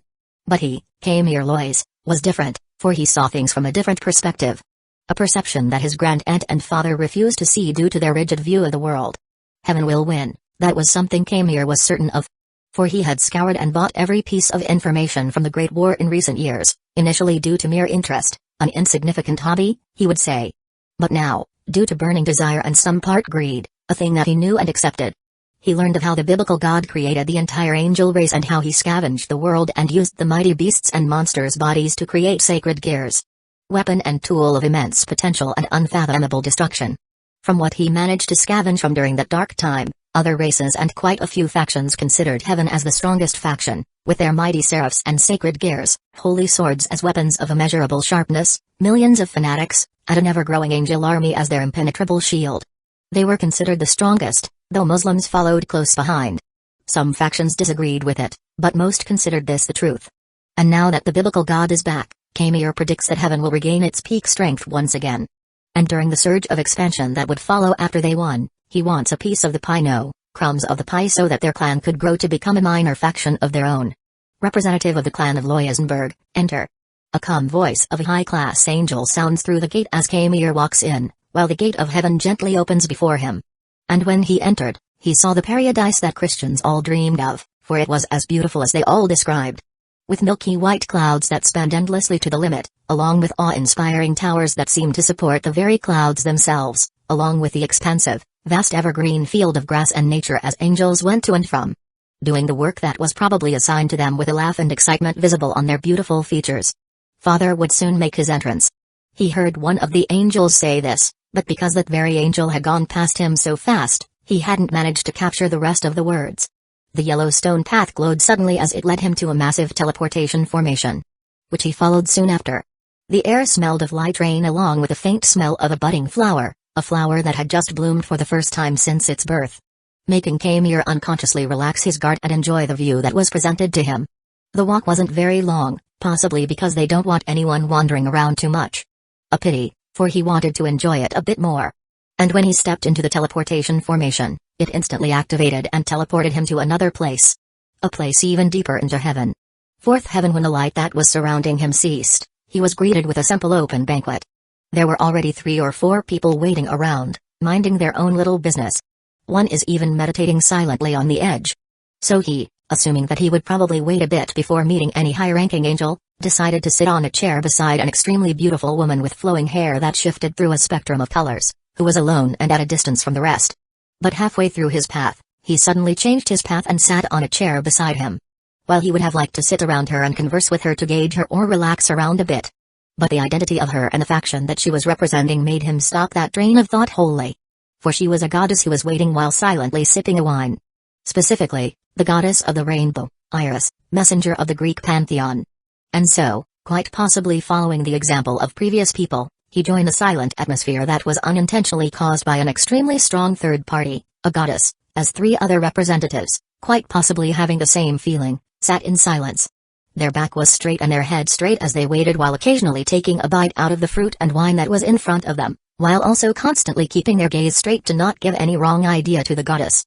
Though the fact that there were several high-class angels around them and an ultimate class in the distance made it a bit more bearable. Finally, just when he thought he would have to wait for days, the goddess left, for an angel came and led her to some place. Instantly, the atmosphere relaxed as some of them got up and started conversing around, trying to go through the time while collecting some information with her now gone. Iris, a goddess of rainbows, silently followed the angel as she contemplated how she should go about this. The orders of the god King Zeus and Queen Hera were clear and straightforward. Probe that strict old fellow's intention and inform me, also, do not meddle in his affairs. Zeus, the king of Olympus, said to her. While his wife, Queen Hera, said, try to sense or look for new strong angels. You could sense them through their distinct holy energy, which still has some of his remnant. That should help you determine if he is back at his peak or still licking his wounds. In other words, they ordered her to remain neutral and to determine his intention and his status. An act that she can't do in just one meeting, so she would probably be around here for a bit longer than she wished. But still, she didn't dislike the environment around here much, as it was much better and calmer here than in Olympus. Though only the atmosphere part, because at the very end, she is in another pantheon's realm, a place where she can't rest her heart fully at ease, no matter what. Tick-tick, the silent walk continued as she tried to covertly sense any new angel whose holy energy still had his remnant, for Queen Hera said that she would instantly know when she met them, for they were too distinct and different from all others. Just as expected, she continuously sensed holy energy that was distinctly different from the rest, tainted by something that wasn't divine energy nor holy energy, but a combination of both. When she turned to gaze at a few of them, she felt that she didn't even need to use her divine sense to probe, for they were too distinct and different from the rest. All of the new angels, without exception, were big and covered fully in pristine white armor, moving with a silent but uncanny way. Sometimes their movement would become sharp and deadly as if they were about to finish off an foe, next gentle and sunny. It was as if some other being was trying to fit into a form that was entirely different from their original form. Wrong way. Most of them were mid to late high class, not a clear indication of his recovery, for there was no ultimate tier visible, but the number of them was concerning to say the least. New angels were 2 meters, some even 2.5 meters tall, with glowing eyes that seemed to penetrate all things. However, there was an anomaly even among anomalies, that was, as she briefly sensed, an almost 15-meter tall angel flying on the edge of her divine sense. Mirage, hallucination, or one of his new weapons? She tried to think, but the undeniable vitality and the form that it took unceasingly nagged at the back of her mind, forcing her to put an extra big note inside her mind as she continued on her track. And finally, just as she was beginning to believe that she would reach her goal before meeting anyone, she reached her destination. A massive castle, an extremely big one even by her standards, which was contorted and distorted due to her long existence, stood imposingly before her, as if in mockery of the normal supernatural world's factions' poverty. It was entirely built with precious wares and resources that even small factions couldn't get their hands on, even if they sold everything. Carved and forged into a weapon of war by the greatest craftsman in the world, even better than the god of blacksmiths, fire, forge, and craftsmanship, Hephaestus. A thing that even Hephaestus himself admitted to. But still, she wouldn't let something like this waver her, for she already knew of its existence since it was quite famous during the Great War. Known for its lightning-fast flying and teleportation ability, and its mighty defense that even survived original Beelzebub's full-on blow. A being that, despite personally not liking it, is admittedly a much mightier being than her. Then she entered and was led into a luxurious office. The one not with an ancient or middle-aged theme but with a modern theme. With cubic light at the top and furniture that is sleek and with sharp edges, but excessive amount of decoration touched each part of the office, making the otherwise massive room feel cramped. Though despite the excessive decoration, there was one thing missing. A major thing that any representative would need. A person, just as she was thinking whether she should sit on a chair and wait. A massive, shadowy being descends outside the room. That being was over 5 meters tall and several meters wide, covered in armor that only let the wearer have a minimum amount of freedom of movement. Unfortunately, due to the fact that the curtain of the room was covered, she couldn't see it with her own eyes. Then a small, worm-like a tendril entered the room by squirming through the small open window. From it, a pure golden woman, almost like an illusion, materializes. "Excuse me." The golden, illusion-like woman said in a normal, loving voice that almost sounded motherly. As if unconditional love and a gentle kindness were part of her very being. "I had other problems that needed my presence. I hope you haven't waited long." Iris smiled lightly in response to her apology, sullen emotion that was caused by a wait that spanned several hours and by the fact that she had only been received by an unknown angel lifted a bit. A thing that she would normally find puzzling and confusing, as despite being part of the ones with better attitude in Greek, but she wasn't any pure or soft being, but didn't notice due to some sort of influence. "Don't worry, I assume heaven has been quite busy considering the event that would probably follow?" Iris asked. The unknown angel didn't shake or even twitch at the question, for it was a simple question that the angel expected, though not this soon and this bluntly, but the weight probably got to the goddess in front of her to make her like this. "Yes, we have, for there would be a great shift in the world soon. Very soon, I might add." "How very soon?" Iris continued asking, the weight that spanned made her hasty and blunter than she would otherwise be, a thing that angel clearly noticed and was disappointed a bit at it. Nevertheless, the fault was on her, so she won't comment about it. "About a day or two, though probably not the one you were expecting," the angel said, with a smile akin to a midday sun, radiant and without falsehood. Slowly and gently shaving off the frustration that had built up in Iris's heart. "A day or two? So fast?" Iris feigned surprise as she subtly requested that she wanted her to tell her more. Something that Angel understood very clearly but refused, for she felt that she gave her enough. I am afraid I can't tell you. Even the words that I spoke were a secret that I shouldn't have indulged. The angel said, with a smile that turned a bit helpless, yet there was an accommodating gesture in her helplessness that Iris found pleasant. The talk that continued was one of a pleasant atmosphere, with Iris learning a vital piece of information, at least part of it, as a silent apology for the weight that she had to endure. Another thing that she decided to reciprocate was her revealing some non-vital information, like what happened around Greek's area of influence, and the trend and influence that was happening around the area they ruled. Angel accepted her words, then they moved to the true reason for their presence. What the Greek intends to do or wish, and what heaven is willing to accept. King Zeus is willing to stay neutral during the conflict and the event that will ensue, and he is even willing to go out of his way to prevent any of his brothers and subordinates from interfering with the price. Iris said, her tone and voice now happy and more joyous than the initial part of the talk, though normal being wouldn't even notice the slight edge she initially had, as she stated it. Her prideful mind probably thought that heaven would not refuse them, they might even offer a few things as a present. After all, they are helping them, heck, if they pay enough, they might even lend a hand in their conflict. Though only a might, as she wasn't exactly sure of King Zeus's opinion. Angel Dominion, what a foolish child. Dominion thought as she observed the child wearing a fake crown of a goddess in front of her. From the furthest edge of her hair to the edges of her toes, there was nothing about her that was godly.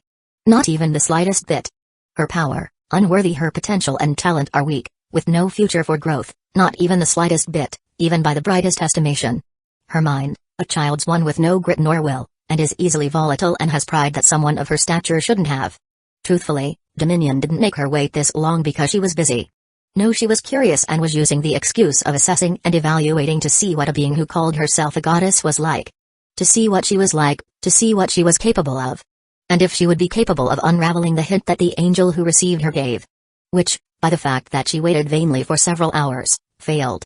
Dominion didn't originally want to do this, for it was a matter of high importance, yet the voice that was calling from the back of her neck just refused to cease, and the dangling curiosity that was placed in front of her was just too appetizing.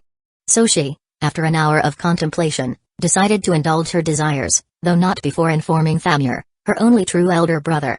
And she was severely disappointed, to say the least. There wasn't even a shadow, or even a remnant of what his father was in her. There was nothing in her that was of value besides her strength, which was while stronger than hers. It was weak in the greater scheme of things and wasn't even a constant one. If she were in Greece, specifically Olympus, she would be quite strong, but in here, she was just an ordinary mid-ultimate being. One who has a limited amount of training and experience, to say the least. But she wouldn't say the thought that swirled in her mind outright either by action or words, as that would be something only a blind fool would do. No, instead, she would entertain her and play with her. Which, judging by how she is acting, shouldn't be that much difficult of a task.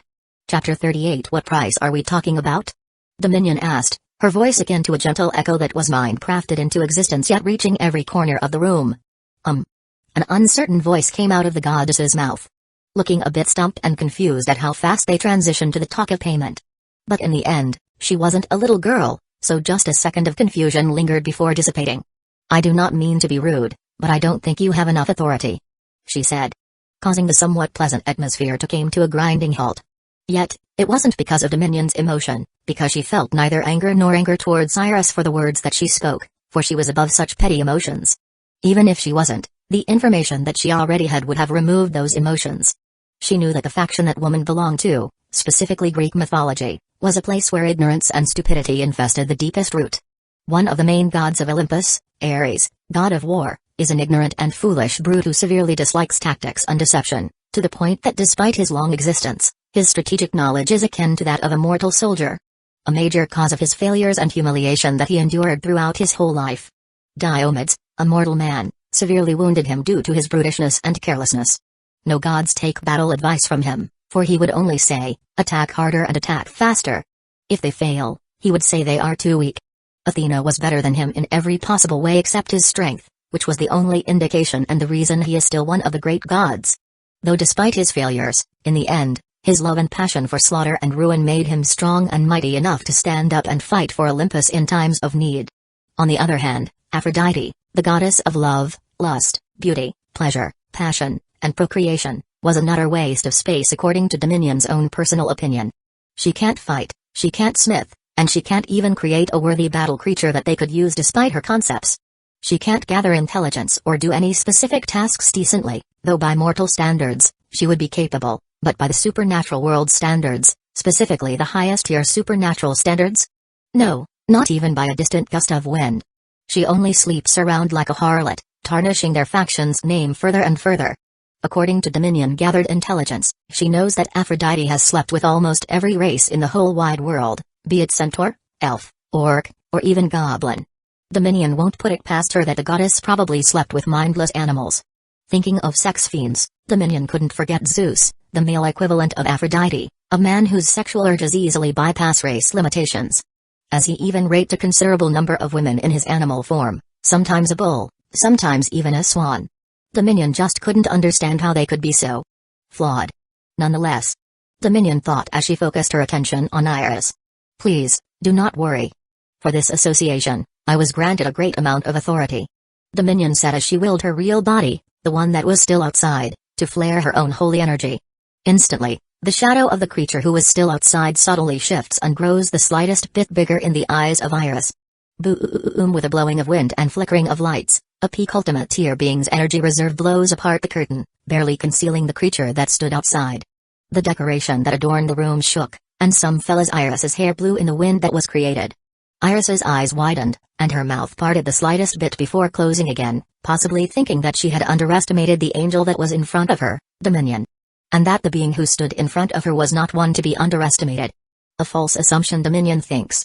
While Dominion does have an energy reserve at a peak ultimate tier, it is due to her massive body and enlarged energy accommodating capability that her father granted. He didn't grant her any sort of effective combat capability to fully utilize it. Though he did grant her the capability of enhancing and boosting other beings, influencing the minds of beings to change their decisions or blunt certain aspects of them, and a great acting capability. But Iris doesn't know that, and Dominion doesn't plan on revealing it to her. I see. Iris spoke as she gazed at Dominion with a new glint. A glint that wasn't previously there and appeared when she revealed her supposed might. Truly a little child. Dominion thinks as she waits for the request to reveal itself. King Zeus doesn't need or desire something in particular. If you wish, it could be high-grade magical ores, weapons, knowledge, or a sacred gear. Iris spoke. Dominion raised her eyebrow in surprise at her bravery or foolishness in mentioning something as precious as sacred gear with so little care. Another thing that Iris notices as she instantly corrects herself. Not the whole sacred gear itself nor high-ranking ones, just the chance for a person we wish to be granted a decent sacred gear until his or her eventual death. Dominion muttered, a gesture of confirmation. Though that does sound appealing, unfortunately, it is unnecessary. Only the promise of non-interference from God Zeus would be appreciated. Dominion said. How so? Iris questioned Dominion the next second, her voice confused and slightly rushed. Dominion slightly shifted and moved her body in a way that would represent a human's confidence and pride that almost seemed overflowing. A deliberate gesture that Dominion made. In my personal opinion, I feel no need for us to go to such lengths. Iris's body shifts, and a slight frown adorns her beautiful face as a shade covers her face. Length? She spoke and didn't say anything more. Dominion, with a learned human's calm and silent confidence gesture, continued the talk. Though we appreciate the gesture and wouldn't forget it, she said. Dominion watched as the goddess in front of her raised her gaze to meet hers and started locking gazes with her created illusion, her mind no doubt whirling and trying to find any meaning in her action. Though if Dominion could give tips to the goddess in front of her, it would be to look at the action and interest of heaven instead of meaning and words. For she was affected by a simple strategy that humans called the art of strategic devaluation. From the very beginning, when she first entered heaven, Dominion started this tactic, originally to show a strong front to make her hesitate from doing anything drastic, now used to undervalue the promise of full non-interference. She subtly and silently showed many of her brothers, most of them high class, to show that her father had started creating them and that the number that was created was many, to say the least. Not any of her ultimate class brothers, of course, because the number was very few due to the strength that her father currently recovered, so she removed most of her ultimate class brothers wholly to make her question if they were hiding them. And what else are they hiding? And the weight that the goddess in front of her had to endure also had some part in her less than perfect state of mind. The state of mind that Dominion wanted for her future enemies. Yes, future enemies, not neutral bystanders nor possible allies, only future enemies, for she was sure that they would one day fight and that she would one day kill her for wearing the crown of a god despite her meager capability and pathetic mindset. Then, after that long wait, she very, very subtly used her ability, endless devotion, to confuse and delude her mind while also using the illusionary human's body language of both mouth and movement to confirm her guess of heaven, specifically her father having fully recovered, or at least close to recovering. Now, in the eyes of the goddess before her, the value of the promise of full non-interference had diminished greatly. For she now believes that angels and the heavens had already recovered to such an extent that their involvement in the war would be highly unlikely, even without a formal pact. Thus, the promise had become little more than empty words. A symbolic gesture, if you will. Dominion then moved to the next part of her plan of bait and switch. She, in the conversation that soon followed, subtly and silently baited that heaven is willing to become a close ally of the Greeks and help them with their diminishing faith, in other words, their diminished strength, which was caused by humans' technological advancement that wasn't guided and supervised by any competent entity, or any, for that matter. And that seemed to get the attention of Iris, the goddess who sat in front of her, as her attention and the focus that she paid had increased, and the number of words that were being exchanged increased in number. The number of times Iris asked her about what would happen and their plan increased, yet Dominion was careful not to ever say anything that would one day work against her father by not declaring anything or refuting her as she led her on. And for reasons that were unknown to her, it worked better than expected, making Dominion question the value that God places in faith and devotion. And to also be more disappointed and disgusted by the fact that God, of all beings, needed faith to keep their strength from diminishing due to the absence and disappearance of the primordial essence. Dominion, I will bring this offer to King Zeus myself. Iris said, quite possibly realizing that Dominion was leading her on and that her wanting any definite answer was futile, but willing to pay for devotees that they gave. Heck, if King Zeus was unwilling to make this trade, Iris didn't mind using the treasures and her own assistance in the war to gain a few churches of her own. After all, even her strength had diminished quite a bit compared to her ancient past. Why not build a few churches of her own? A being might ask, and Iris would open her mouth and say even if she did not mention the required skills to create and maintain the church, other races, especially those who didn't want to see God's back in their full capability, would not give her any chance. That's not mentioning what tricks other gods would do to her church. Maybe they will bless her followers with bad luck and wish for their lives to be filled with misfortune and poverty. And if heaven, now one of the strongest factions in the world, did this in their own territory, other factions wouldn't dare do something they would do to her. After all, the biblical God isn't known for his mercy or kindness towards those who slight him.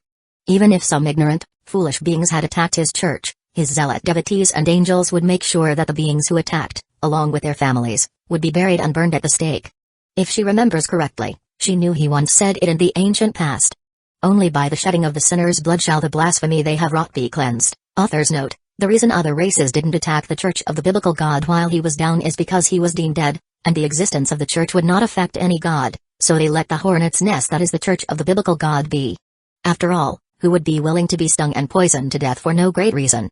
Though there were a few beings who did try to destroy it, the church and heaven finished them off. Dominion now finally shifts to her last tactic of appealing to shared values, by weaving a faint string of interest to tie them to their chariot of war. After all, who would be willing to help them get zealots and more divine energy correspondingly if there is no heaven? Though this plan of hers would be slow, with multiple visits to Greece and connections that needed to be woven, for the day, what she had done was enough. Now only the finishing touches are needed. Which are some little things like what would be deemed interfering and in which territory do they not want the war to reach, etc. Which took a bit longer than she expected, but after an hour, they finished and parted ways. For Iris, it would probably not be long before she came here again.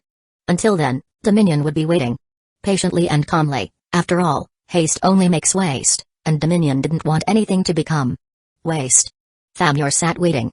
His pure white armor fully covered every inch of his features as he silently read a history book. And simply one that a normal priest or nun would learn during their training. It is a good thing to give thanks unto the Lord and to sing praises unto thy name, O Most High, to show forth thy loving kindness in the morning and thy faithfulness every sentence wove. He didn't read this because it was of interest to him or would aid him.